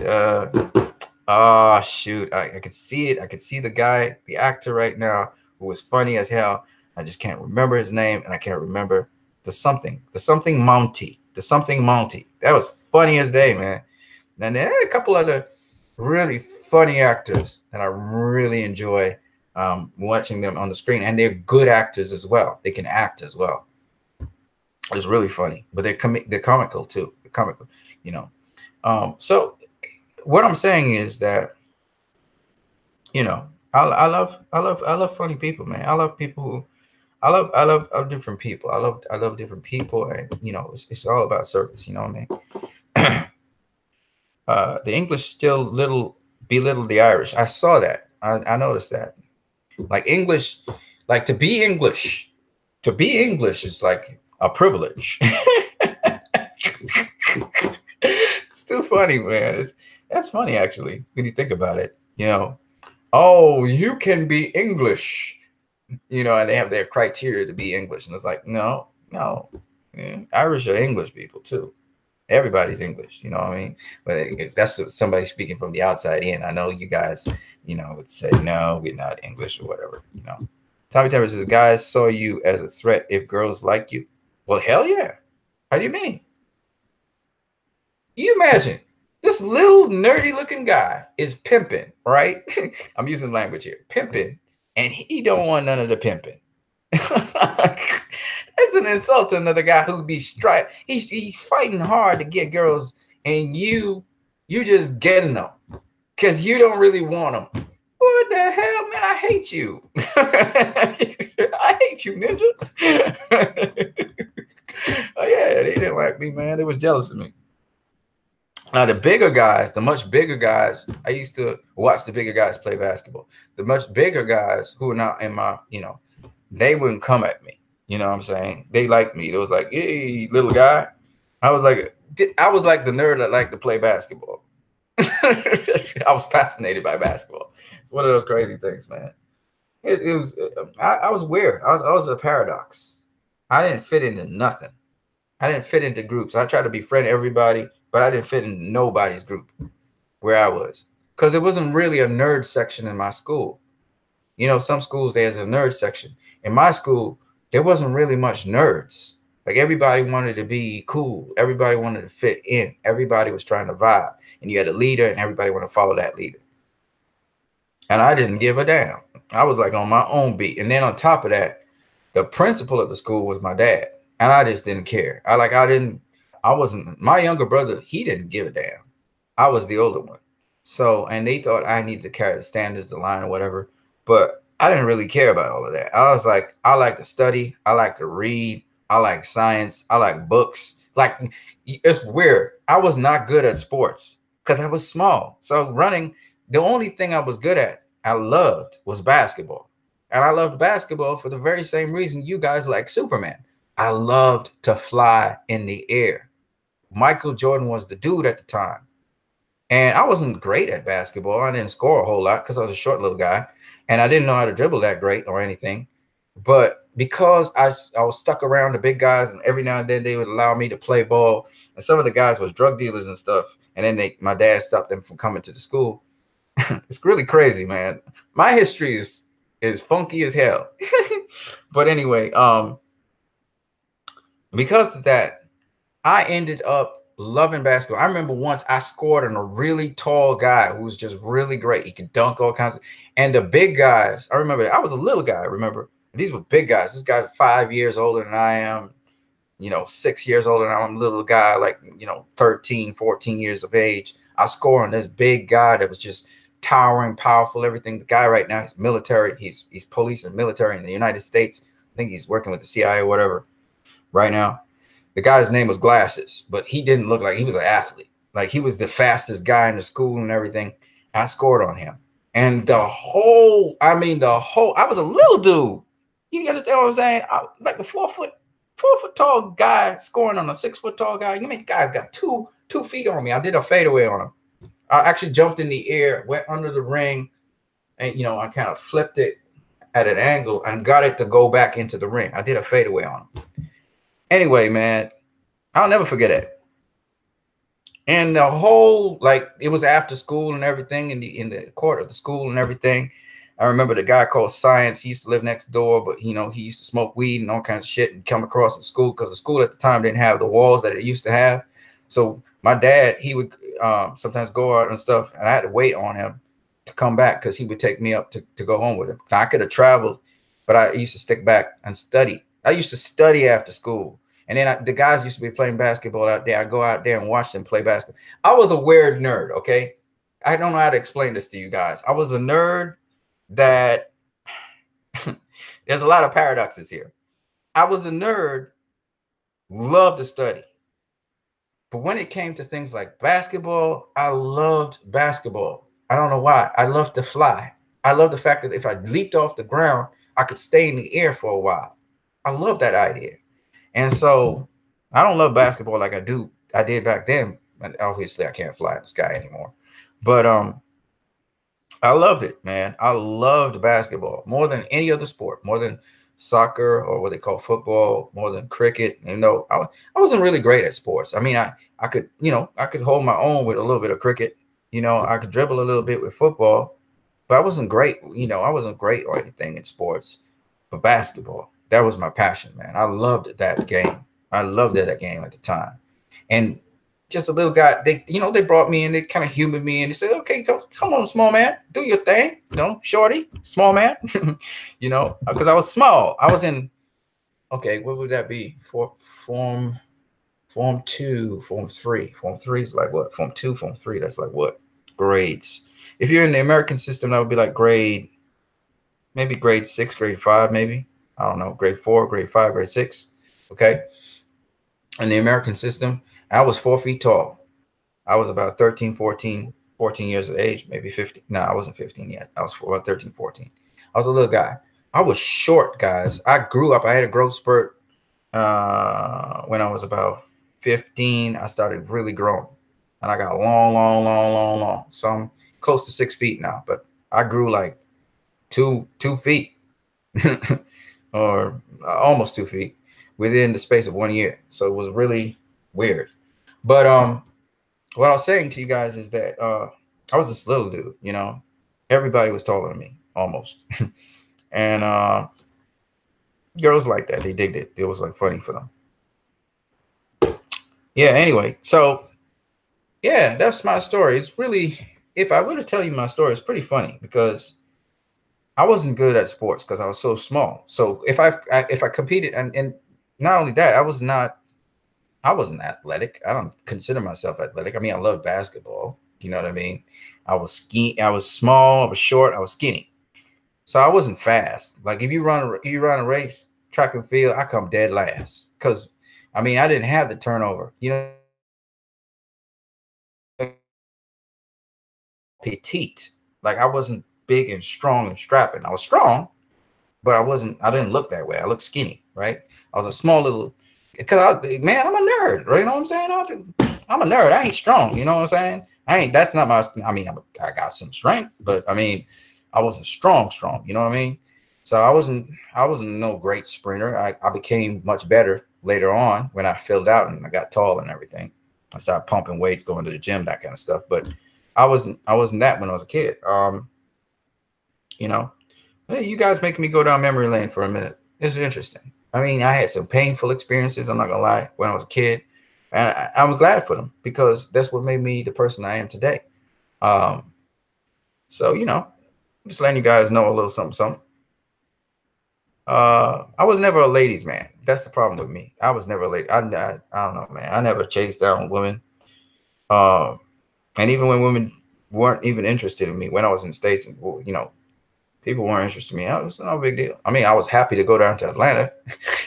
That's a long story. Like I said, you know, I like dark skinned women. So, you know, when I went down to Atlanta, I was seeing all these dark, because I was up in Portland and Washington State, where, you know, it was hardly any black people. There was one or two black people. I mean, there wasn't a lot of black people around. I know this is gonna sound funny to some people, but I was dying to see a black person. You know, so when I went down to Atlanta, and you know, Atlanta is the land of the black people. You know what I'm saying? And you see the black girls, you see the black people, you see just black, the sea of black, and you're like, whoa, thank you, Jesus. I can understand how a white person could feel amongst a whole bunch of black people, and you're not seeing a single white soul. Come on, man. You gotta at least see some white person. You know what I mean? If you grow up around black people, for instance, or you grow up around white people, you want to be comfortable around an environment which you grew up in. You know what I'm saying? So I was, you know, yeah, I was happy to see black people. It was pretty funny. But you know, I had really close white friends as well. You know, I had some really close white friends. You know, dope people, man. It's not the same as, you know, being around.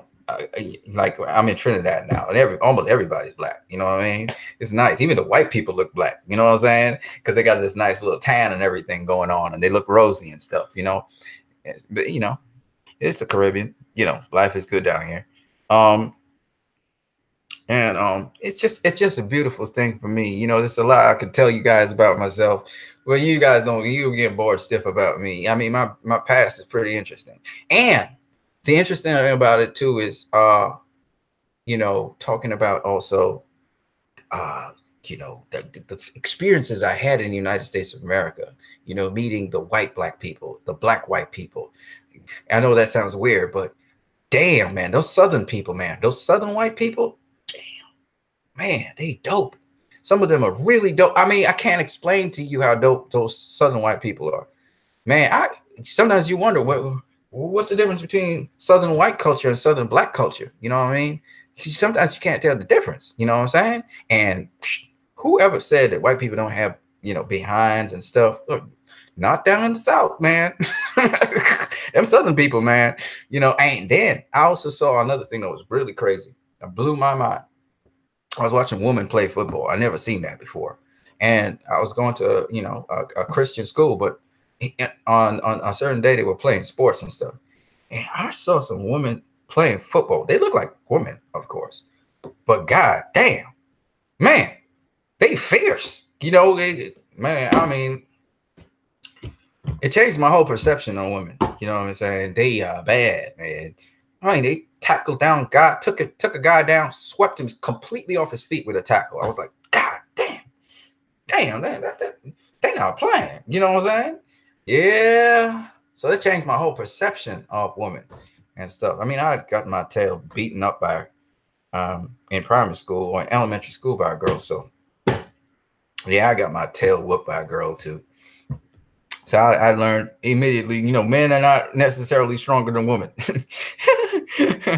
Yeah, even though they are generally stronger than women. I mean, but they're not necessarily. Just because you call a man don't mean you're stronger than a woman. Damn, Toy Story came out that year. That's right. That's right. Toy Story did come out that year.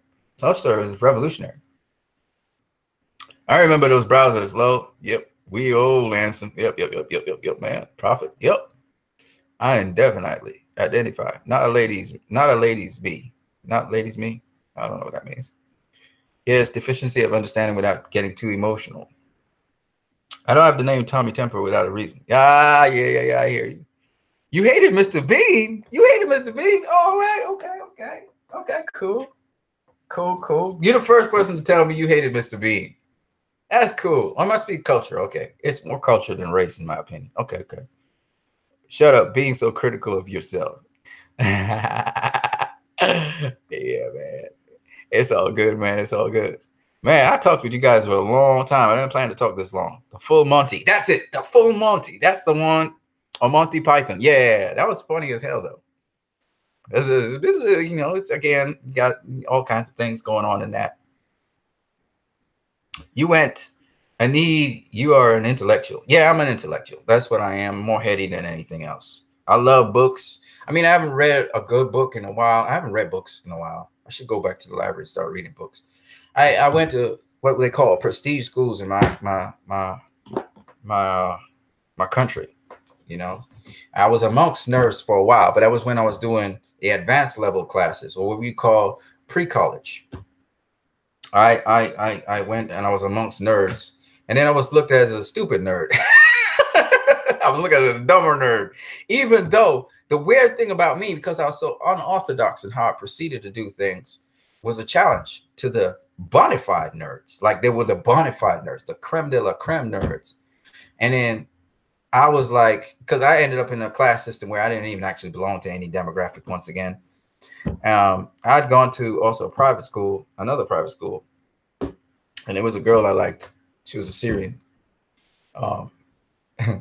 It's funny, man. I can't tell you. There are a lot of stories now I think about my life.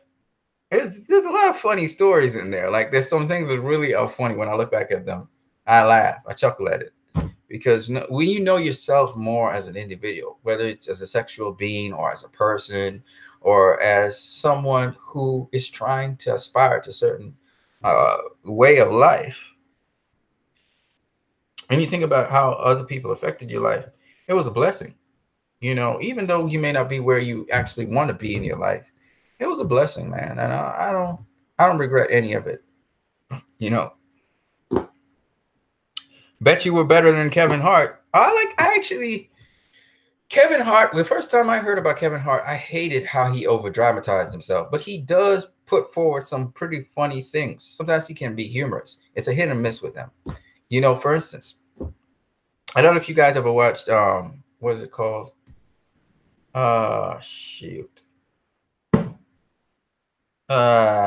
Collateral. What is it called? Collateral. Is it Collateral? No. It's called him and well, he did a number of films with Dwayne Johnson, right? He's done a number of films now with Dwayne Johnson. The one I last watched was Jumanji. I watched Jumanji with him and Kevin Johnson. Funny. I thought it was a funny movie, but what made it funny for me was just the oddness of, you know, these opposites. Like the guys became opposites, uh, uh, you know, you know what I'm talking about, right? The in a video game, you're called a character, or you call us something. I can't remember what it's called. I can't believe I can't remember these words. I just blanked out. So, you know, for me, that was funny because it was Kevin Hart was playing this big dude who really became this little dude. He getting the opposite of what he was. Emoji. I think it's Emoji I'm talking about. I think so. So I enjoyed that movie. And also I enjoyed the movie he did before that with Dwayne The Rock Johnson. It was a little bit out there. It reminded me a bit of movies like Animal House, kind of. Animal House is, again, a kind of wildish movie that, again, but with, you know, Kevin Hart and Dwayne Johnson. What is it called? I forgot what it's called. Hold on. I'm going to tell you what it is. That movie was good, you know. Hold up.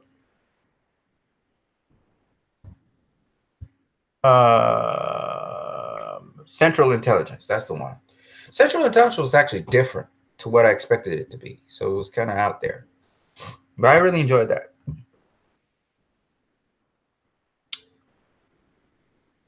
Yeah, but I know some people don't like Kevin Hart. I understand why. Stay in the air like Pele. Pele played football, though. Yeah, football, soccer. Okay, the soccer player. Yeah. As we say in the UK, but you know, everybody wanted to be Diego Maradona, right? Everybody wanted to be Diego Maradona. Everybody wanted to be Pele. But the person I really wanted to be was Romario. I don't know if you guys know who Romario was on the Brazilian football team. In fact, I perfected his movement where he would do that Spana move with the football. Yeah, I didn't like Bebeto. I liked Romario. Okay, Romario was my dude. You know, wonderful footballer. He could do it with the left foot. He could do it with the right foot. He always scored. I loved him. I thought he was the one that he and Dunga brought Brazil the World Cup championship. He and Dunga made the difference. You know what I'm saying? I don't know if you guys know who those guys are, but that's my favorite football player of all time, Romario. Go ahead and check him out. Brazil. I think they won the 1990 something. Brazil won the 1990 something World Cup. As we say in the UK, football. I say football too. I come from the colonies of the UK, man. We Trinidad and Tobago is part of the UK colonies, man. How tall are I? I'm 5'10", 5'11", 6 feet tall. Yeah. Somewhere in between there. I don't know if I shrunk or if I'm still as tall as I used to be. Yeah, I'm tall. I'm tall. I shouldn't have been this tall. My dad's short. My mom's 5'8". My dad was like 5'5". My brothers, every one of us is about 6 feet. The tallest brother I have is my oldest brother. He's in England as well. In the UK, he's 6'2". My younger brother, he's around my height. He and I are about the same height. He's about 5'10", 5'11", 6 feet. We're around 6 feet tall. It depends on when you catch us. If I'm not, you know, sometimes I walk with my head kind of down. So it depends. And if I'm straight up, probably I'm about 5'11", 6 feet, 5'10", somewhere there.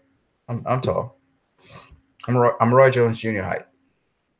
I'm a tallish guy. And nobody thought I was gonna get that tall. My younger brother thought he was gonna get taller than me. I put on a lot of height, so I was a short little guy for a while. Can't play basketball without being athletic. That's true. That's true. But then again, I was young, so I was like 13, 14 years of age. When you're 13, 14, everything's plastic. Everything, you know, you got a certain degree of athleticism. You know how to practice and all that stuff. Every was like, you're too humble, dude. I was a klutz though. When I started really growing, I started breaking everything. Like I couldn't hold a glass. I couldn't do nothing. I was clumsy as hell. I was a real clumsy dude. I didn't know how to move my limbs anymore. Oh, you mean now? Nah, I'm not anymore. No, I'm not a virgin no more. Was. Yeah. It was cool. Yeah. Tommy Turner says, I like darker skin. Okay, there you go. You and me share something in common, bro. I can't. I like chocolate. I don't know about other people. And people talk about dark skinned girls, they're not attractive and stuff. And I'm like, dude, you got to be kidding me. I like to me the most attractive women out there are darker skinned women, not light skin. I mean, I like all women, but everything that's a whole topic for another day. But that's just me. I like dark skinned women. That's my thing. GoFilm says you sound like you were that kid from Malcolm in the Middle. Malcolm in the Middle. I remember that movie, show or whatever it was. Malcolm in the Middle. I'm trying to remember what that is. Kevin Hart at shooting hoops. I meant.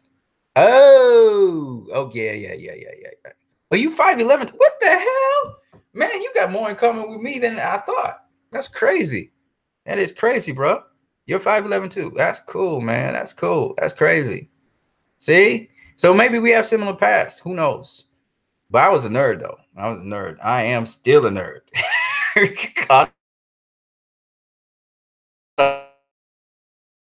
I'm a nerd and I'm a jock at the same time. I'm a nerd jock, because people can now, they're multifaceted. You have people also coming out there and they producing and they're acting and they're singing. And I was like, I grew up in a, okay, I don't know how to put this. I love science, but I also love the arts. And I do some business. I always wanted to be a polymath. I wanted to do multiple things. And today, to see people doing those things now, people at the top of the game, they like, multifaceted things. It's really cool to me because that's the way I was when I was a kid. And that's why I didn't fit into any particular group, because I loved doing different things and being good at them. And I was kind of scientific in what I was doing.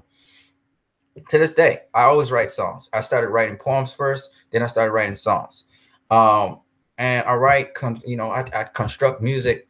I started doing a little bit of advertising, but I'm also a scientist. Like, I love research. I love looking deeper into things. I like history.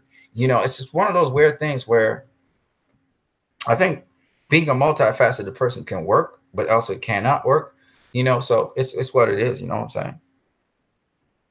Go films. All the crushes I ever had were black girls. we okay. Chocolate everywhere.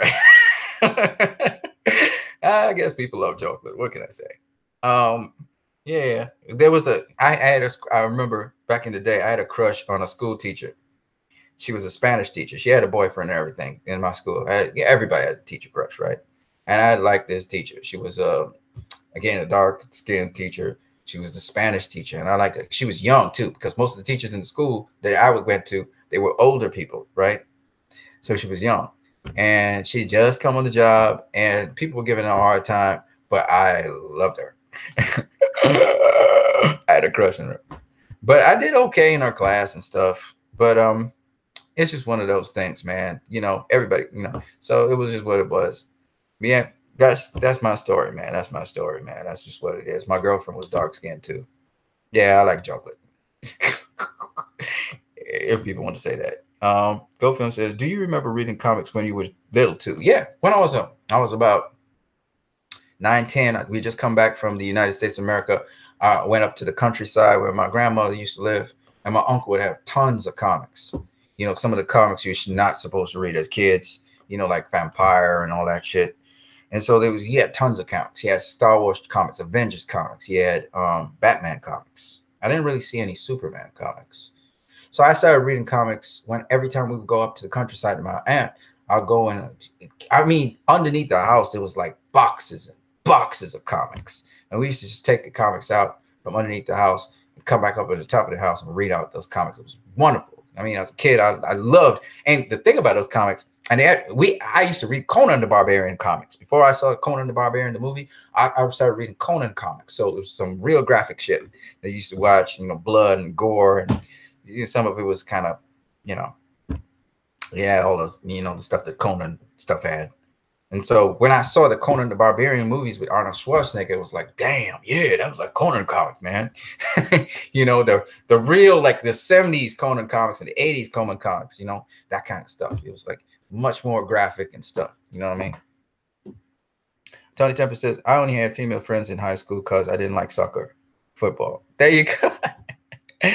I developed my intellect late in my 20s. Hey, man, everybody develops at different times. Sorry, social skills. Intellect, social skills. Okay. Hey, Tony says, "Goat, sorry, man. I'm talking up too much airtime, man." No, man. It's okay, Tommy. No, but I loved. Okay. So in the 80s is when I was exposed to comics, somewhere around 82, 83, when we came back. Was it 84? Yeah.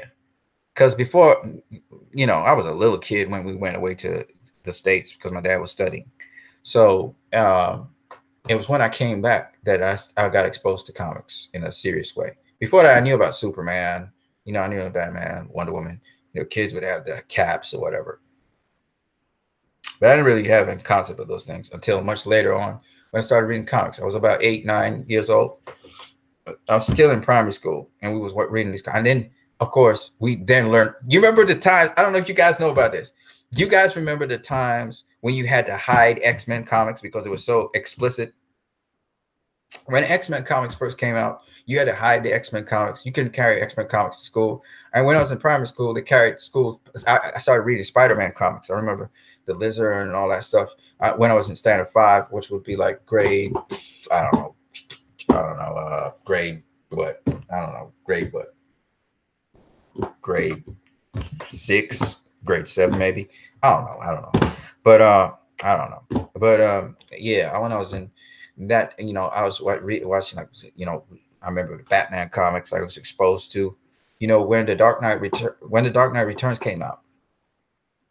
I remember reading the Death in the Family. I remember reading pieces of Death in the Family. I remember when Batman got brutal. Batman wasn't always brutal in the comics. I mean, okay, yeah, in the beginning he was brutal, but I mean, later on they kind of eased him out, and it was like Batman and Robin. It was real cool and stuff, and adventures and stuff. I remember reading a Joker comic with Batman and Robin. But later on, Batman, when he was alone, that's when the Dark Knight shit started happening. When he was alone, man, those comics were dark, man. Batman comics got dark after Robin died. Batman comics got dark. And I remember reading how he beat a guy's face into mush and shit like that. And it was crazy. I was still in elementary school while all that was going down. You know what I'm saying? So I had read some really graphic comics. Okay. Yeah, some of it was too much for me. I was like kind of traumatized. But then when Batman 1989 came out, which was, I was in secondary school, I think. I was in Form 2. I was still a nerd. Man, when Batman 1989 came out, folks. Okay, first of all, disclaimer. I did not see Batman 1989 until 1990. Okay? And the reason is that we were introduced to cable. How were we introduced to cable? Well, there was a coup in my country, and the government was overthrown, and the military was there. And so nobody could go to school. There was a curfew and everything. So we stayed home, and we started watching movies after movies after movies. And I think that was the time when my family first got cable, 1990. First got cable. I think that's when I remember seeing Little Mermaid and all the movies I wanted to see. I was like, whoa! And we, as a family, were so fascinated with cable. We were watching rated R movies. We were watching everything. I was cursing on TV. My mom was starting to say, wait a minute, what's going on here? But before that happened, it was like a gluttony of movies. We were just watching everything on cable, right? It was USA. USA had all these. Oh, man. So that's where I saw Batman 1989. I always wanted to see that. I always wanted to see RoboCop. Those were two movies I like as a kid, and I knew, oh man, they're rated PG-13. My mom would never let me see that. And as a family, I never could get to go as a child to the cinema because of my religious beliefs of my family. So I went and started going to the cinema when I was a big grown adult. Yeah, I always wanted to see RoboCop because I remember the line he would say, "Looking for me," and he would twiddle his gun. Yeah, man, like you guys don't understand. I saw Superman 1978, and I remember when I was flying all around the house and stuff like that after that, right? Because I loved the movie and everything the first time. But I got over Superman. I got over Superman 1978 real fast after I saw Batman 1989. I was like, the first time I saw it on television, I remember it was back in 1989 when they did the ad on television. And the guy said, "Who are you?" And he said, he pulled the guy in. "I'm Batman." I will never forget that moment. That's why everybody uses the "I'm Batman" line to this day, because Batman, I mean, come on, man. Tim Burton at his best. You know, first time you see a badass superhero on the screen. Before that, superheroes were not badass. Like, people were not afraid of superheroes. They were like a friends, right? You had Super Friends on TV. You had Batman 1968 and onwards. The television series was wacky character and stuff. You know, the earlier Batman was just trying to be bad, but he's more like a gangster, you know what I mean? Driving a car and stuff. The earlier Superman movies and depictions, the baddest ass Superman I remember seeing was what's his name? No, George Reeves, right? And he was more of a kind of guy, right? So, you know, it was funny. Yo, Goat Films. That's later down the road. That's probably you talking about with him and Canary, the sex scene with him and Canary, in Batman and Robin, the Wonder Boy or something like that. Yeah, that was later on. That's later down the road. Yeah, but Batman was just a badass. I mean, but when Robin died, the depiction of Batman got very, very dark. The Batman comics, that's when he started losing light, and you see him draped in the suit. That's when everything just kind of flipped, and that was before Batman 1989, way before it was in the 80s. You know what I'm saying? I remember reading that in primary school, man. Batman had gotten dark. I mean, that's why they called him the Dark Knight. They started calling him the Dark Knight later on. Even before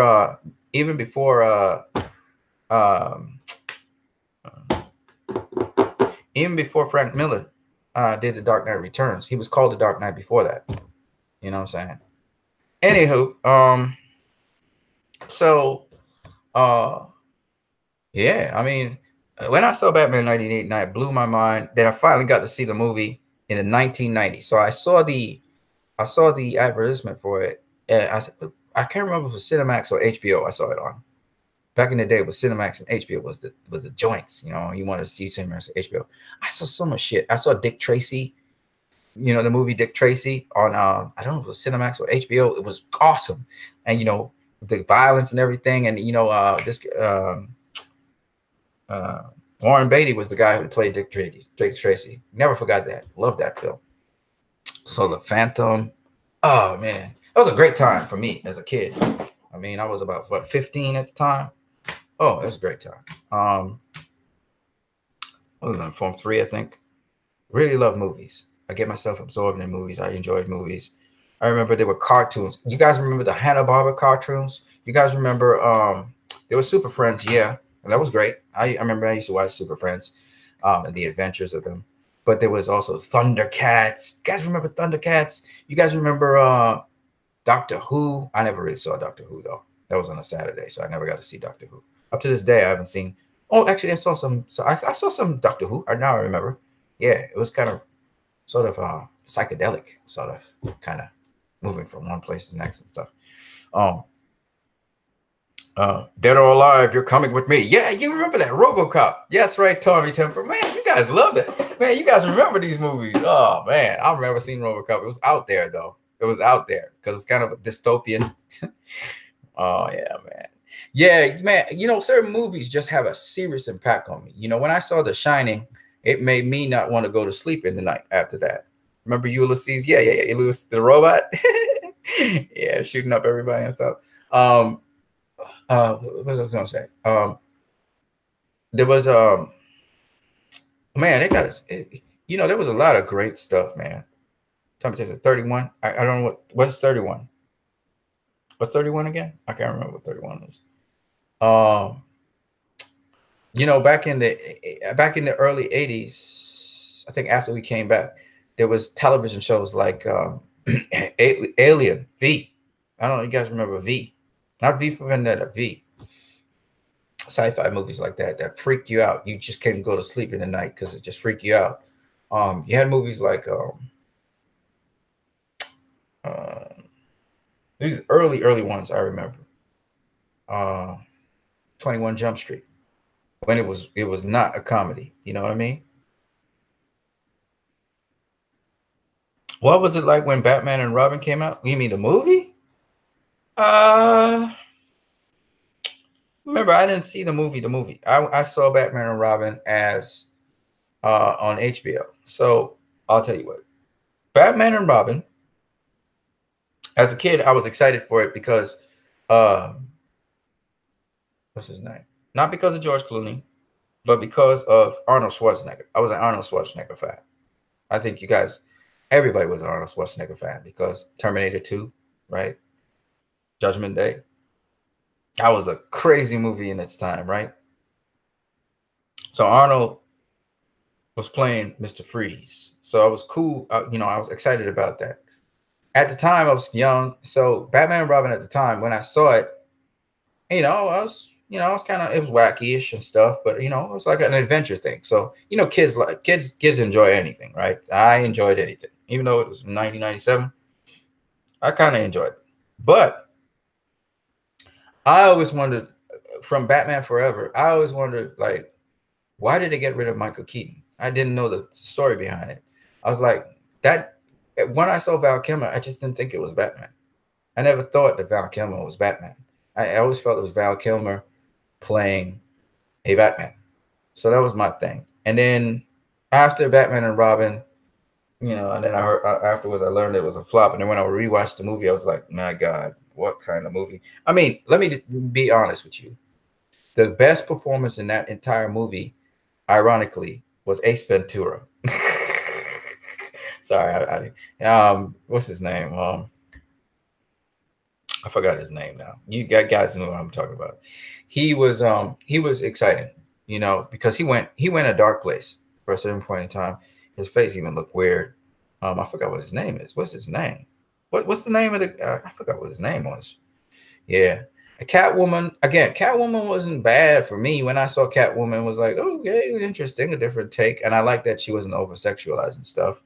But at the end of the day, it's nothing like Catwoman. Like, when you know the story behind it, that Tim Burton was going to put out a Catwoman with Michelle Pfeiffer. I mean, come on now. Michelle Pfeiffer is the definitive Catwoman. You know what I'm saying? I still think to this day, Michelle Pfeiffer is the best Catwoman I've ever seen. Okay? Jim Carrey, that's the guy. The Riddler. Yeah, his performance was actually pretty good. It was weird, man. It was trippy. And the way how he contorted his face at a certain point was creepy. Okay? That's about it for Batman and Robin. Was it Batman and Robin? What was that? Batman Forever. That was Batman Forever? What was that with Batman and Robin? That was Batman Forever, right? Yeah. So, you know, Jim Carrey's performance in Batman Forever was good. I didn't particularly like how Harvey Two-Face or Harvey Dent turned out in that iteration. I thought he was just too comical and too extreme. Loved the Steven Seagal movies. I don't know if anybody remembers Steven Seagal. All of them, Marked for Death. You know, I got to see all those movies when cable first came out because my parents were editing everything, and then they said, like, no rated R movies, no cursing in this house and stuff. I got to see all that stuff, man. It was great. I saw the Predator movie as well. I saw the first Predator movie and the second Predator movie. Second Predator movie. You remember the action that went on the second Predator movie? I actually remember going to somebody's house and seeing the Predator as well. Predator 2. Yeah.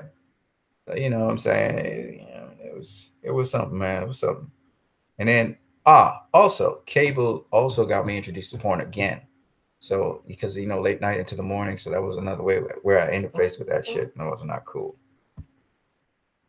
Sometimes I remember we used to sneak out in the night and turn on the TV quietly and try. I remember getting caught by my mom too. It was terrible. It was embarrassing. So yeah, that's that was, you know, teenagers, whatever. But I started going to movies when I went to college. I was still a bookworm. I was a bookworm straight through. I studied hard in college. I didn't do well, but I studied. I mean, I was a religious guy when it comes to studying. I just didn't understand how to study, but nonetheless, I was religious about studying. I loved knowledge. I wanted to know more. but it was kind of confusing in college for my first 2 years, and then the third and fourth, I kind of got the hang of it. But I love the information. I love knowledge.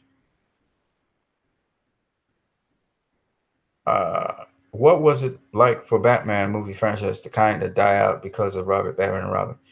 Well, because they didn't take it seriously. I mean, kids, as I said before, kids would love any kind of movie. You know what I mean? They would love anything. Kids love anything. You put a kid, these days, kids love anything you put them to watch. They'll be like, yeah, right. Or they go to sleep. That's all they do, right? Kids are easy to please. It's the adults. And so what I try to explain to people, and that's why I was trying to take Warner Brothers, is once, you don't have to make movies for kids. What you have to do is get the adults into the theater. That's something they can appreciate. That's what Wonder Woman did, by the way.